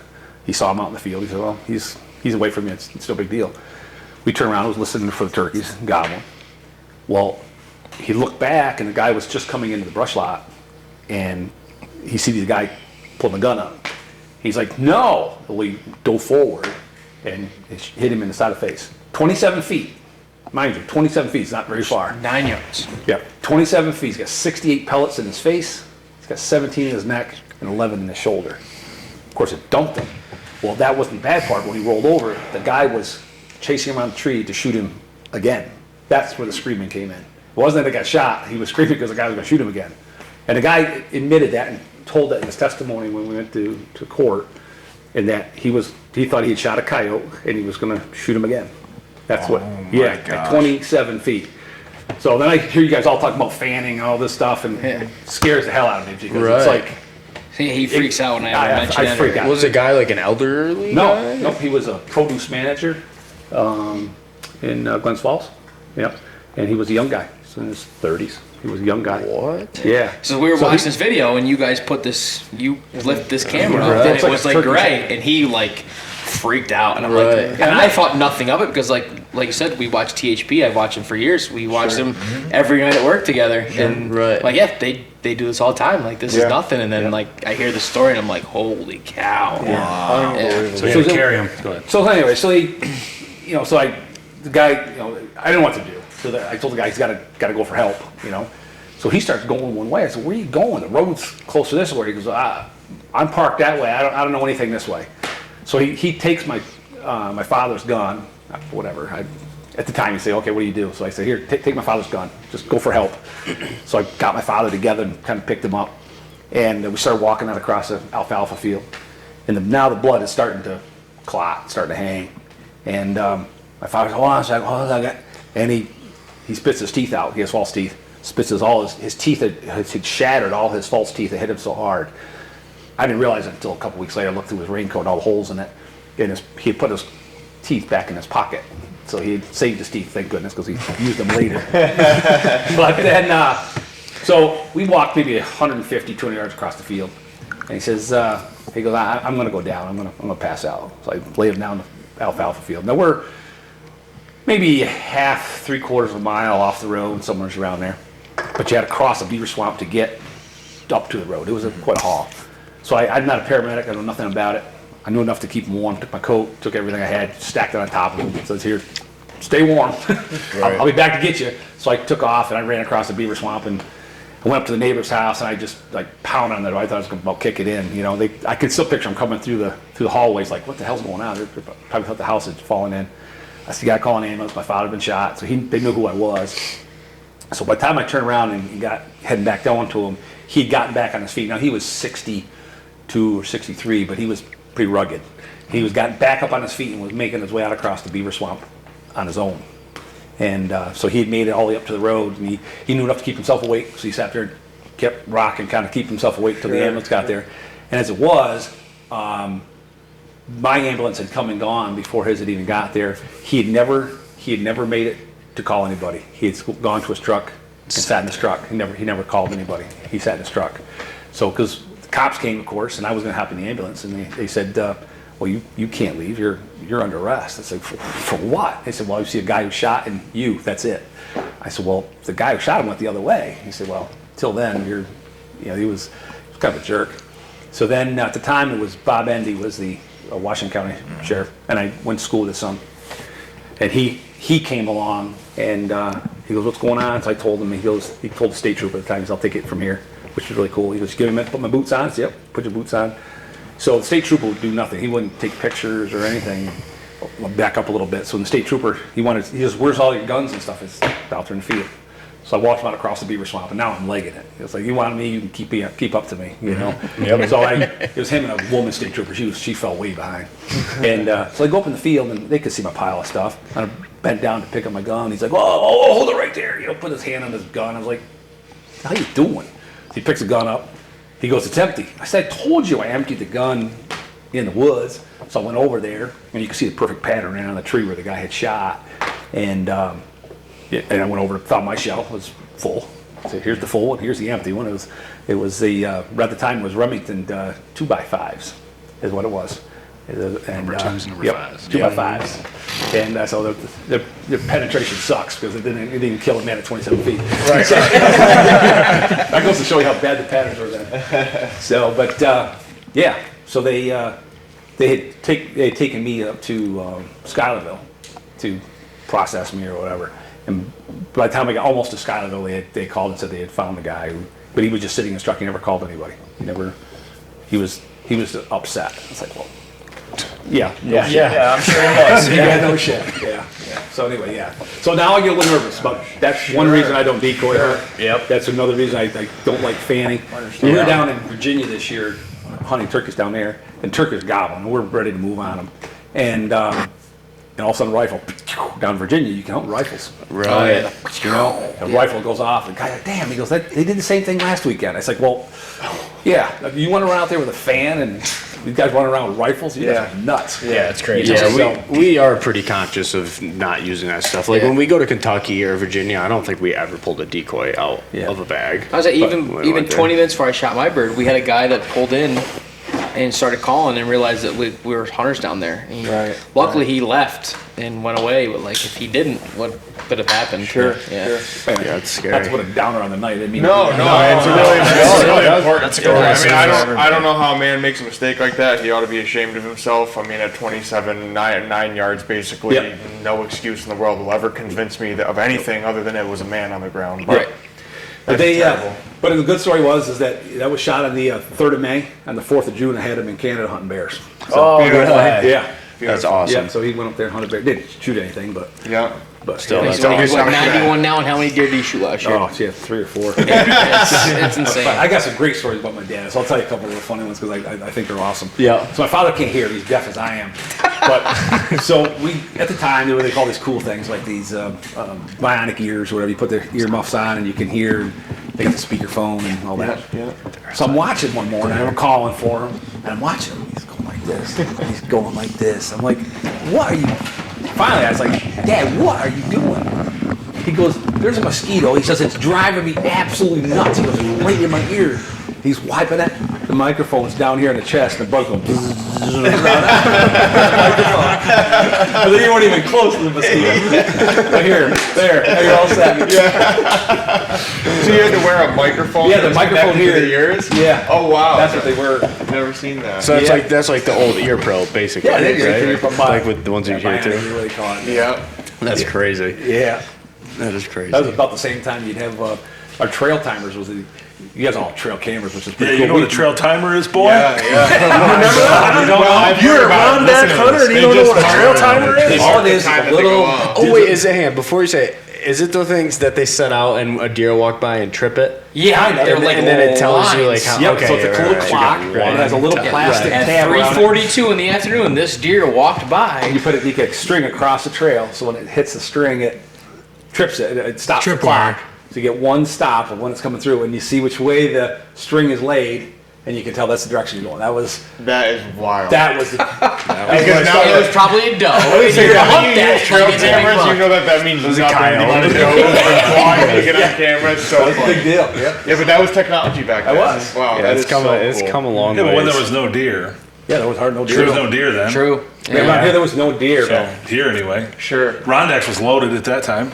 Yeah. Right? Yeah, well, yeah, It was. 70s, 80s, there was deer everywhere up there and nothing Yeah, down Well, here. that's when they're logging too. Yeah. You know? I shot my first deer here in '76, and my father told me, he says, "I'm not going to buy hunt license because there's no deer." And I It said, sounds like Grandpa was a real negative Nancy. he didn't have money. He was broke, so he just didn't have the money to spend on a hunt license. We have 10 kids, so he just that wasn't yeah. one of the things that you did. You didn't buy a deer license because that's sold separately. Right. And so I remember riding with a motorcycle as a kid and seeing the deer trails. I said, Dad, I've seen some deer trails. I know there's some deer there.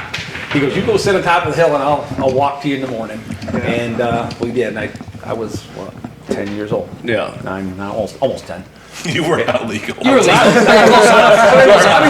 was 9 years old. I got a 243 out there at 9 years old in the morning by myself, just go. Going. And it was fine. The little 3-pointer come up through and I killed it. Yeah. And my brother would come and tag it. He had a little more money. He'd buy a license and tag it after I killed it. Yeah. Yeah. And then that happened for several years before he finally said, "Okay, there is enough deer around here. I will buy a license." So that kind of all started from there. But Yeah. yeah. Those are awesome stories. Yeah, I just feel like you remember a lot of the hunts from your youth. All Oh, of us do. youth. The best. Oh, yeah. You know, you remember Absolutely. those and- Yeah. So. Yeah, my father was a big pheasant hunter, duck hunter, fowl, that type of deer wasn't. Talks about the pheasants a lot. But obviously, there's not the number of Yeah. pheasants around Oh, now. that'd There used to be be so back awesome then. to There'd be hear nothing to that, go yeah. out and shoot. Yeah, he said, I think it's 30, don't hold me to this, but I think it's 38 cock pheasants. He shot one year and his partner they hunted together with him, shot like 39 or something like that. Very, very close, but in one season. Wow. But they would have to travel all over. His friend was a milk inspector for daily. So he'd go around to all these different farms, and of course they don't let him hunt, but he'd see where the pheasants were, and then they would go out and Sure. What about grouse? Were there grouse around Oh, here? tons of grouse. Really? I can't hit a rabbit to save my ass, but I can shoot the hell out of a partridge. I don't know why or how, but no, a partridge was my game. And It's a shame there's not many of them around. So I talked to my friend Andy, I killed one who's a couple years vet, ago. who's a vet, and he, I asked him what happened to the partridge, and he says that's why in the Adirondack There's a lot. There's a ton of partridge. ton of them. So Yeah. many. And down here there isn't anymore. He says it was because of the Nile virus that we had back in the day. Really? Back in That's right. We saw a bunch back when in we went the up to. late 80s and early What's his 90s, camp? somewhere around like mid 90s. Whenever the West Nile virus came through, Okay. but it affected the eggs, and that's how come you don't. And wherever there's a lot of mosquitoes, you lost all those partridge. It was amazing. You hit that line, and anywhere inside the park there, we're flushing them out all the time. Yeah. They're all Yeah. everywhere, The other weird thing is there's a property we hunt closer to our parents' house.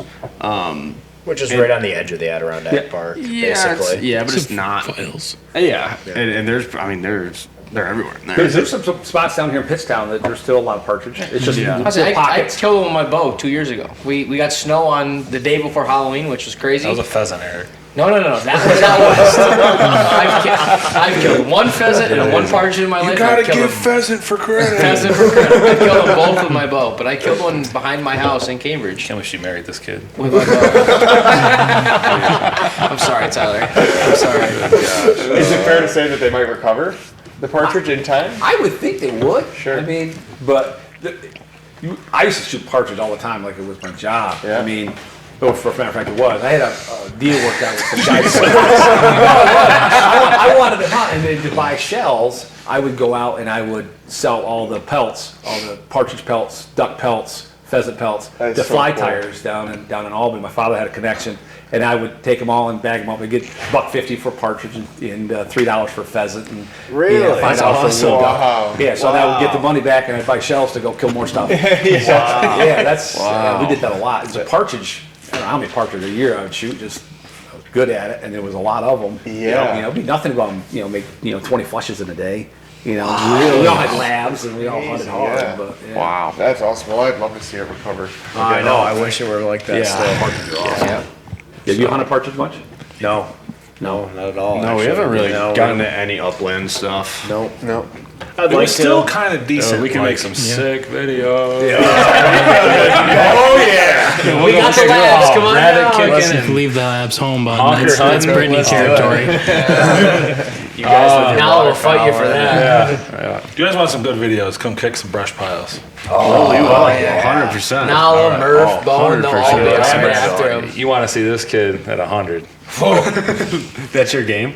No. Now, do you guys run dogs or anything? We just got the lab, so we literally just kick brush. All three of us have, or all four of us have labs. The labs will get after him, though. Oh Yeah. His They dog is won't, amazing. they won't run them like a beat. Like they're not going to run the rabbit. They're gonna flush 'em They'll flush them out. Yeah, they ain't doing what Bethel's dogs do. But Yeah. His dog is smart, so he'll go to the brush pile. He'll see Tyler walking the brush pile, and he'll run he's a around the little backside sucker. and just Wait. wait. Oh, he He's waits. gonna wait. He'll know it's coming. Bone's smart. he knows the game. That's awesome. So we're going on like an hour and 40, so we'll probably. Woo, that's a good one, boys. Yeah, that's a good Pretty one. long. It's been that We'll long. probably wrap it up. Dude, hour and 40? Let's go 280. It sounds like we have another podcast coming down the pipe. We'll have another one coming coming up. But before we end here, I want to pull these out right here. Oh, CHO signature series. We got some calls here that we just started running tonight, Tyler. And I want you to talk about how just before we end this, how you got into doing the call thing. So obviously it's not 100% like there's a lot of modifications still to be made, I think. But long story short is I very picky with my mouth call selection. And growing up, we had one, I'll say supplier who made them. It was one he always used. So obviously just through natural, I was like Corey. I just got the ones It's that more discreet than the drug dealer. Don't say where my calls came from. Like, this is business 15 years. You can't still say who it was. They don't even have calls anymore. You can't. So he used to use it. So obviously I was like Corey. I would get all the used ones as a kid. You know what I mean? And They're all the same. but he went out of business, and then I found another one, and he used them for a couple of years, and then that guy went out of business. And after the last time happened, I just got tired of spending $15 on a call to try to find the one that I liked, the one that I thought ran the way I wanted it to run. And so I decided to start to making them, to make the one that I wanted. Well, the one I wanted, I made one, and then he decided he was going to use it, and we've used it exclusively this season. So we've killed, I think we counted like 17 turkeys it's killed this year. That's the Godfather call. He's also made the Flatlander exclusive that is Brad only killed for one me in with it, right? Brunswick. Yeah. Yeah. Brad was 1. Brad, we've killed. You've had like 5 yourself. I'm 7. He's 7. And I'm this 6 year. just on the Flatlander alone, and I'm the only one that has it. But 4 were on decoys. Oh, Anyways, but so and then so yeah, so I've just enjoyed making them. So I got a new press coming with an actual tape cutter. Oh, nice. And so yeah, I mean, I told these boys here at Adirondack Bucks and Beyond, I said, I'll give you guys calls for life, but I just want my little blurb to pop up in your videos. After hearing those earlier, We'll for sure. we give threw it a these shout in out. and they sound awesome. So I don't know where you're trying to take it. Like I don't know if you're trying to are you trying to make it into something where you think you could? Like, I think he's trying not to business- spend $15 a call. That's that's what I like want the to do. main And then, thing. obviously, like I just enjoy giving them to people. I'm a terrible businessman. I do the same thing with my syrup. I just give it away. Like I make it and spend all. No, terrible businessman, but a good man. Yes, Yeah. good man. So He's just trying to get a couple extra free calls out of it. Brad pumping those I tires. mean, maybe someday, Bailey. Like that would. Okay. Yeah. I mean, I certainly. Well, they sound awesome. We And appreciate it, Yeah, big appreciate time. it. I'm excited to use them. Hopefully, if I make it back to Vermont, I'll be using them. So there you go. Cool. We gotta give a shout out to Thumper. The signature series. yes, and then the other one here. So there's You a got a Thumper Godfather. series? Oh, Thumper. then Thumper. what's Was, Thumper I in made the sure names? to get Thumper the first Thumper call. What kind of cut are you? Thumper cut. Uppercut. Thumper cut. Go play a little bit, will you? Throw it in. Let's hear it. What's that thing saying? Let's hear it, Thump. Why don't you tell them how you get the names of the calls? Everyone, All right, so grease their the ears. Cooke Hollow series calls. I make decided sure there was we- going to be a. Oh, sorry. No. Every call maker, I feel like, has their own way of going about naming the calls or giving them their badge. So mine was. We have a lot of nicknames rolling around this place, so every one was going to have a nickname based on. So we have the Godfather, we have the Flatlander, and we have the Thumper, which I found out through an earlier expedition when these guys came up to camp. So Thumper, he described this cut to me, so we made it up. And That sounds great. So here it is. Go ahead, Adam.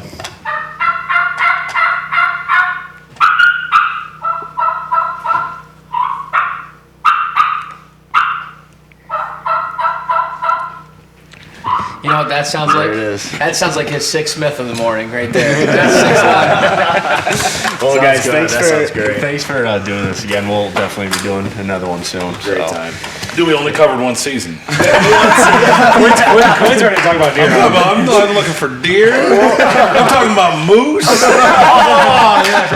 about. You want some stories? What else is there? Woodchuck season?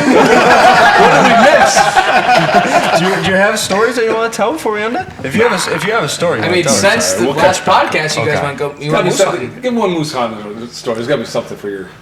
All right, I'll start. Okay, so listen, we'll talk about all the moose real quick. Does it take longer to download if it's like 220? It'll take longer. It's okay. I know Papa's I'm probably still got his gonna wife listen under the again, so driveway. it's all right. Is she? But long story short, okay, we went moose hunting in Newfoundland. We've been putting in for the Maine and New Hampshire tags for a long time, and we always go down to Harrisburg every year. And I really enjoy talking to the guys down there. And while we were down there, I was talking to the guys, and they're like, "Man, you can keep putting in for it, but you may never draw it." Right. So while I was down there, I also looked up the Newfoundland. The population seemed real good, so I convinced a couple of these guys to. One thing with our group, it doesn't take much convincing. If somebody says let's do it, there's Your game's gonna do it. yeah, there's no questions asked, no money, Right. we'll figure it out. So we 4 of us went: Quinton, Dad, myself, and my cousin Brady. And Yeah, I missed this by like 2 months. you got a long ways to go, buddy. So first morning out, I went out with the mentality of that I didn't need to shoot a stud, but I also didn't want to shoot anything super small. There had to be, I went out there to get a moose. Like I wasn't going to come home empty-handed if I had the opportunity. So we went out and I saw this moose from a long ways away. We were walking out to this bluff that was, by the way, I forget how many miles. Obviously, you're in Newfoundland, so you're in the middle of nowhere. And 30 then kilometers off it's the like road. 12 miles. 12 We had like miles. 100. How many miles was it of a drive from the ferry to where we went to. It was 3 hours, yeah. It was 3 hours. crazy. It was like 100 miles. And then from there, you had like a 30-mile drive of That's crazy. blacktop back roads, nothing, to like a left-hand turn of like 30 miles of All right, hey, dirt stop, road. slow down. We're in the middle of nowhere before you met these guys to then take like a 30-kilometer ride on four-wheelers. So when I made over this, camp. when It I was made middle of this, nowhere. when I booked this, okay, you book it with the outfitter who in Canada you need an outfitter. You need somebody to guide you, which we like to do the do-yourself stuff. We think it's fun and blah blah blah. But so we booked this hunt. But when you actually get there, you don't really think about it. But like you're not hunting with the outfitter. You're hunting with the guides for the outfitter. So they're a bunch of just local woodchucks, never been off the island, smoking darts and drinking beers. Like that was their game. That's seriously, like that's all they live. Like that and commercial fishing. That's what they the do. commercial fishing. That's what they do now. yeah. So anyways, you meet these guys. They're just sweatpants, like just smoking and Sweatpants. I hunt sweatpants all day. Black Hanes, freaking Those are my collar cuff bottoms, dude, and freaking awesome. Those are my reservation cigarettes. Reservation cigarettes. Oh yeah. Two to 3 packs a day. So this guy's and then in the morning we took a boat across the lake, and from there it was supposed to be a long hike out. Well, on the way out to this long point, I spot this moose, a pair of moose. And the guy comes back to me. I'm like, hey, he's moose up there. And he's like, where? I don't see him. And I'm like, no offense, you're a lot shorter than me, bud. And, he's like, you fucker. So, we get up another 100 yards and we can see the moose. He's like, oh, it's a bull and a cow. I'm like, all right. Again, long story. We make this hike down this drainage and get up and get closer. And the moose comes out, and I'm like, he's like, I think everything's points on moose. It's not what I thought it was. I always thought like it was inches, right? Like it's points. He's like, I think it's a 6 point. And I'm like, well, it's not a spike horn, right? I see some points too. I'm like, all right. So it ended up being, I forget how far it was. It was a long ways. It was 260. Yeah, it was 260. Oh, wow. Which around here, I think I might have already told you the story, Brad. 260 and a moose looks like a 30-yard shot of a So deer. that's what I said. I had practiced out to 300, but I was like, I don't want to shoot that far. Right. But I was like, well, I'm going to look at him in the scope. So I put him in the scope. I'm like, oh, I can do this. And I'm like, all right, I'm going to do it. He's like, all right. So I take the safety off, and I shoot, boom. And around here, you don't really hear the bullet hit deer because you normally shoot them within 100 yards. But out there, I shot, pow, and you can hear that bullet. Whoop, you hear it hit. And the moose jump. I see his leg pick up. And it's like, oh, I hit him. But he's still up. So I jack another one. And he's still on the same side. This time I lifted up a little bit higher, thinking maybe I hit a little low. Same thing. Swap. Hear it hit. And he turns around and he goes the other way. I'm like, geez, I only had 3 shells in my gun because in Canada. This is a 270 short mag. 270 short mag. No, 300 short mag. 300. Oh, geez. 300 short mag. And Let them have it. put another one. Now it's my last shot, so I'm like, oh man. And boom, I shoot again. I hear it again, bam. And I always like going into the bushes. So I'm like scrambling around. It's the first morning. I don't really remember what I put all my stuff. I'm trying to find my bullets.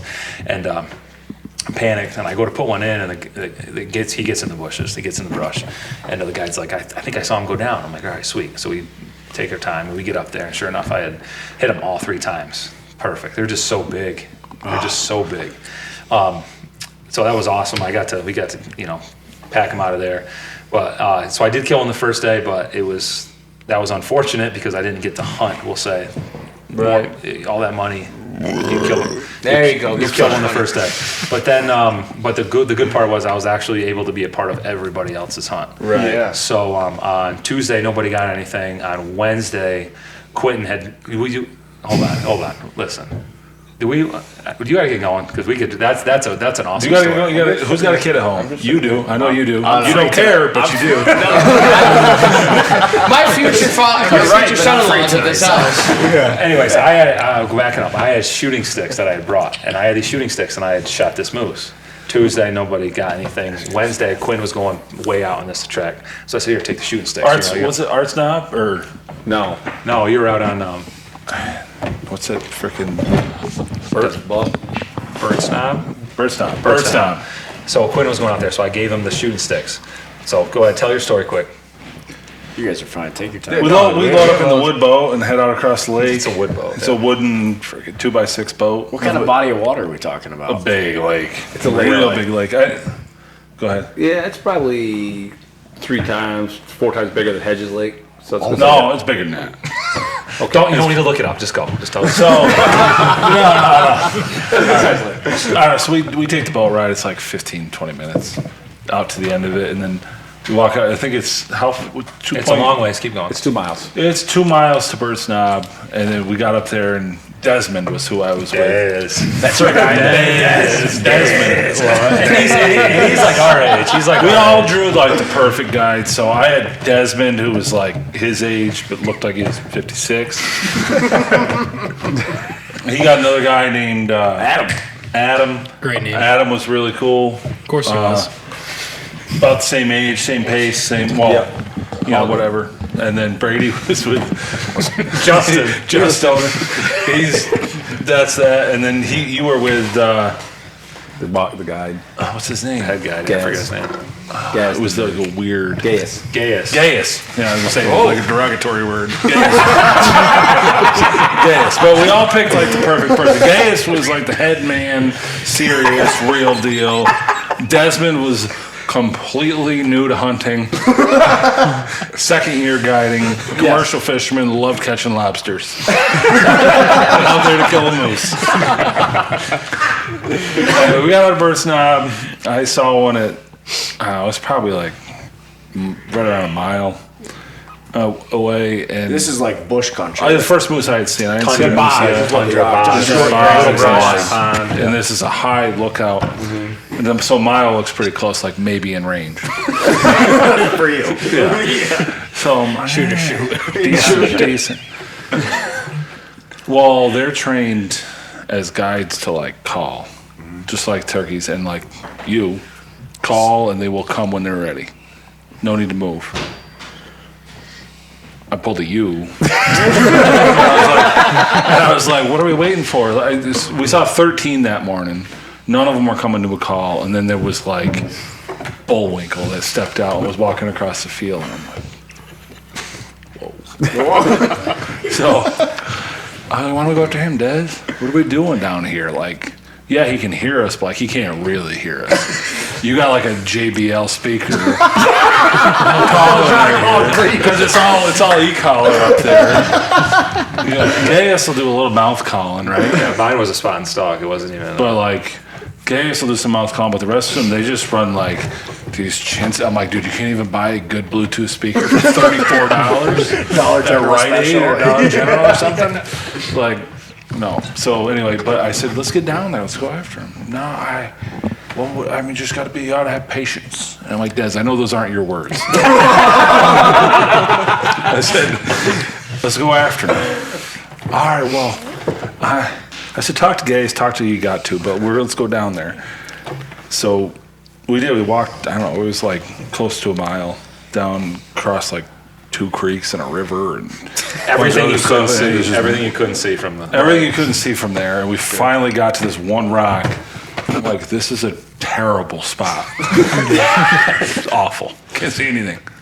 You know, there's a big stone. And then you get up on top of it and your skyline from 10 miles around.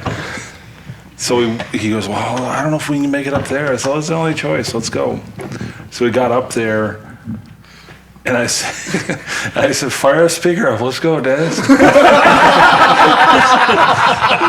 So he started calling. And Fired up one time. and it was quiet and nothing happened. So I said, all right, whatever. Well, like, it's hot, it's daytime. They just bed up during the day. Like, nothing's going to happen. So I said, Let's take a nap. let's take a nap. So we took a nap in the sun. It was like, That sounded like Quinton. I got a crazy sunburn that day. we were in t-shirts and pants, and it was the hottest thing ever. Really? It was awful. So hot. And I was lit. There was a boulder like 4 times the size of this, and I'm laid on it like this. and he's the same size stone next to me. Same thing, just sprawled out on it. And And he's frying. they're looking at dude, this one little woods that's like wife where the moose went beater, into. wife beater, 3 packs of smokes, and a bottle of water just laying there. If we had time, he has pictures of him doing this. Oh, it's so funny. Does, man. So finally, he comes over at like 3:30. We've been there since like 10:30. And he's like, I think I'm going to call again. I said, all right, well, let's call again. He goes, well, I forget what it was. It's like an hour a mile to walk out of there because it's like you have to walk around all They these don't boxes walk and out in the stuff. dark because all these little pockets Right. of water, there's no bottom. And we were like 3 miles from the lake, so we had to leave there by like 4:30 or 5 o'clock to get back to the lake, to get back to, and of course the lake's got these huge rocks and stuff that you have to navigate in the daylight. So he's like, we'll give a couple more calls, we'll get like another hour, and then we got to leave by like, I don't know, 4:30 or 5:30 to be out on time. So I said, okay, and he had already let one out, and he let out another one. And then I heard something. I'm like, what, did you hear that? Did you hear that?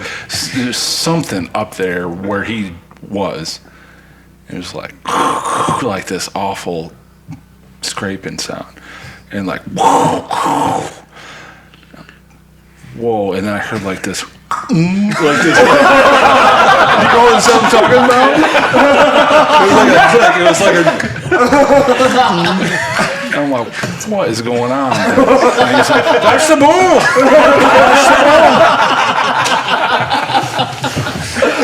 So he races back to his rock. He said, I'm going to start a fight. And then he's like, watch this. And he like, starts clicking stuff on his phone and plays this. He goes, we're going to see if we can get him to fight. And he played this fighting bull sound. Wait. He actually had to speak. Yeah, no, they all call off Bluetooth speakers. That's all he called. I missed it. So he hops on his phone and gets on like fighting bull sound too. And starts playing through there. And It got him fired up. And it got him fired up. Oh, come to find out, I could hear him come down to the woods, and then a cow comes out first, and she's the one that's curious looking for me. Right? Like, he was mad that she was coming down there. That's what I think. I don't know how they work, but she came out first, and she was looking, and then he was just throwing a hissy fit. And he started leveling these, like, 5-inch cedars or whatever kind of trees they were. This was the cool part about me I wasn't a part of the hunt, but I was able to go back and pack it out. He took a the next tree day. the size of this thing here, just sheared it off. It's gone. Holy crap. Just This is at 100 yards. one hit. I'm like, whoa. And then she started coming down through, and I didn't have the greatest shot at him. He's walking and stuff, and I'm like, I'm not going to take a walking shot, and I don't really know how to stop a moose. You can go like, or whatever. Stop. So I'm like, all right. So he comes down, and then I was like, all right, a few more steps. I'll just shoot at him walking. I don't care. They're a billboard. Like, whatever. Takes one more step and gone. Like, into a sinkhole. Disappears. What just happened? How did this go wrong?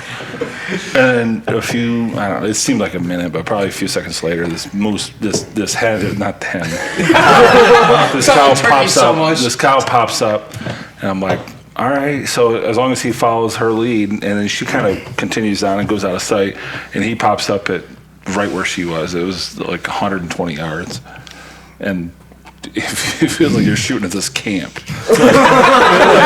Huge thing. I'm like, all right, you're dead. And I shot, and I felt like I hammered him, and he turned and ran right at me.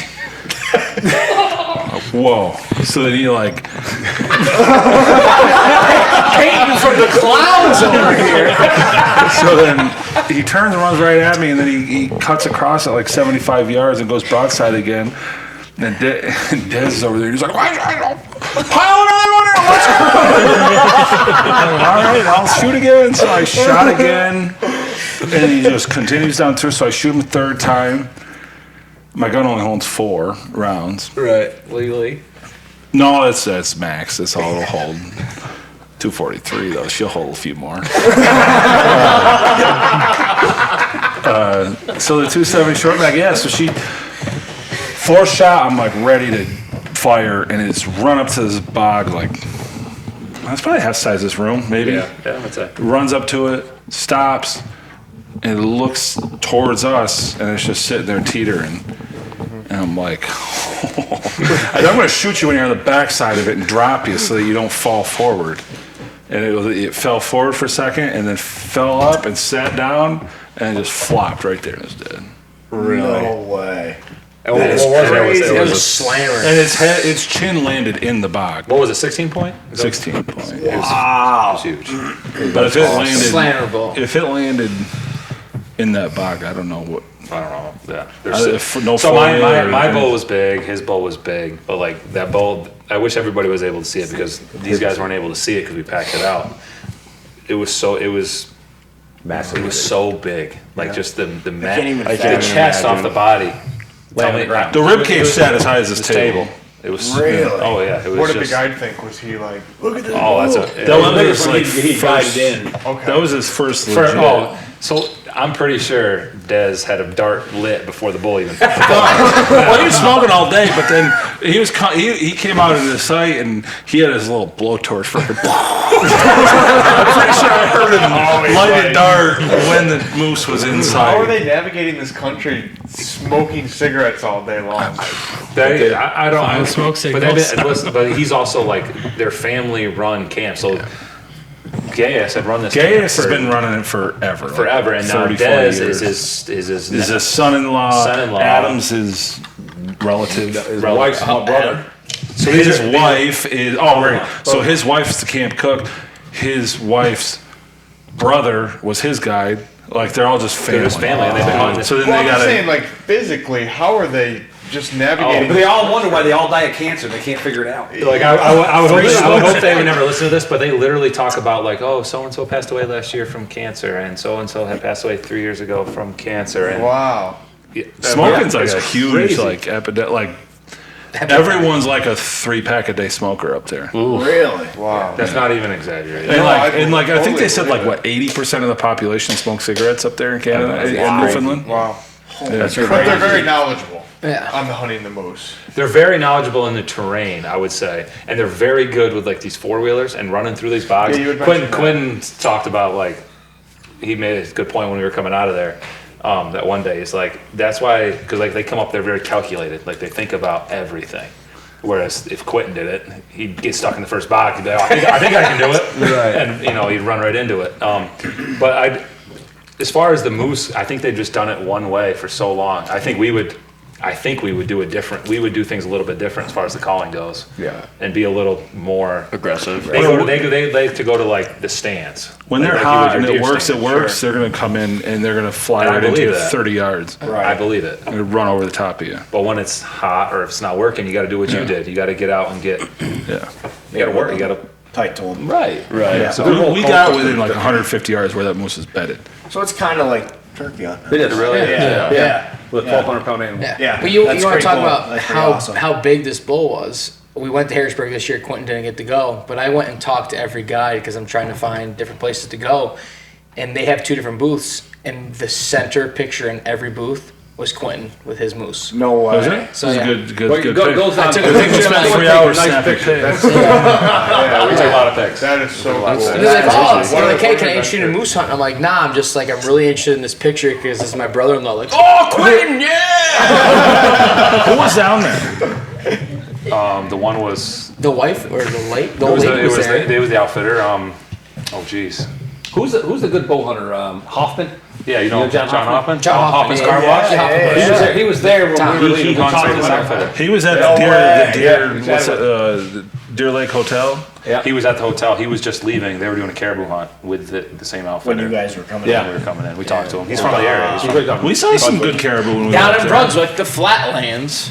yeah, we saw I'm sure caribou. where you are. So We saw the guy says, he says, we don't shoot caribou. We don't want to waste a bullet. He says, we just hit him in the head with an axe. I was like, what? What? Yeah. So sure enough, one morning, we were on the water, and I said, "There's a caribou right there," and it comes in the water. He's like, "Oh, watch this." So we're going out hunting. Quit, you were with me. Yeah, right? we took the wood boat. We took the wood boat. We were going to pick up your moose that morning. We go across. He's like, "Hey, hey, guys, get right up next to him. I'll slap him on the ass." Sure enough, Desmond. we got video of it. Desmond with a dart in his mouth, hangs off the front, and he drives right up to him. He grabs him by the horn. He's slapping him in the ass. He's like, "Hey, hey, hey!" Caribou. I was dying. So they hit him in the head and just drag him ashore. Really? That's how they kill him. We didn't do that. We didn't. But No, that's what they would do. I could see how they could do it. Oh, sure. They're that susceptible to being killed, huh? Yeah. Well, like they just literally pulled right up next to him, grabbed him by the horn, and just slapped him on the head. That is crazy. Wow. What an experience. What an That's an experience. That was what I love to see. That is That awesome. sounds like an awesome trip. Yeah. Awesome. Sorry, we just added another 30 on there. But We'll do another podcast for deer season or something. Pre-deer season, we're absolutely going to come up and do a podcast. And then we'll do We missed Brady's hunt too, so we'll have to. oh yeah, Brady and the Earths. We didn't even get the His other too, two, yeah. but we'll get those again. That's awesome, fellas. Sounds good. Well, thanks, guys. I appreciate it. I was just thinking, there's 8 of us here. How many birds have we killed this spring between the 8 of us? As a group, I know how many we missed. 13. I know. Well, you can add 1 to your 5 because I missed 1. About 80 yards from where I'm I've sitting killed right 5. Killed 3. I got 3. now. I got 2. So Uno. 3, 5. What's that? 11. I got I've only killed my 3 work myself. at Stewie's van. 11, I'll call it 2 goblins. 16, 17. How many you got? 17, 18, 19. We killed 13 as a group. Pay, you get one? 19. What do you got, Quinn? We got 3, Quinn? 2. Quinn's got 2. I got 2. You got 3, and Tyler's got 3. 22? What's that? 22 turkeys right here at the table. Between 8 people. Pretty dang good. Turkeys. Yeah. Pretty dang good. That's 22. crazy. About 100 pounds of breast meat. We'll end it on that. Feed a family in New Guinea for a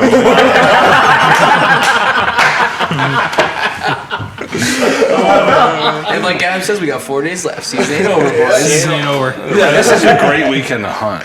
Really. Oh, really? It really is. The best. You can get up late and go in. The woods are still dark. The red bridges are just starting to kick in. Yeah. Just getting good. As always, go give us a like and a follow on Instagram, Facebook, YouTube, all under Adirondack Bucks and Beyond, and we'll catch you next time. Bangs it off. Was that recording the whole time? Yeah, let's start that all over again. I can't believe that camera lasted the whole time.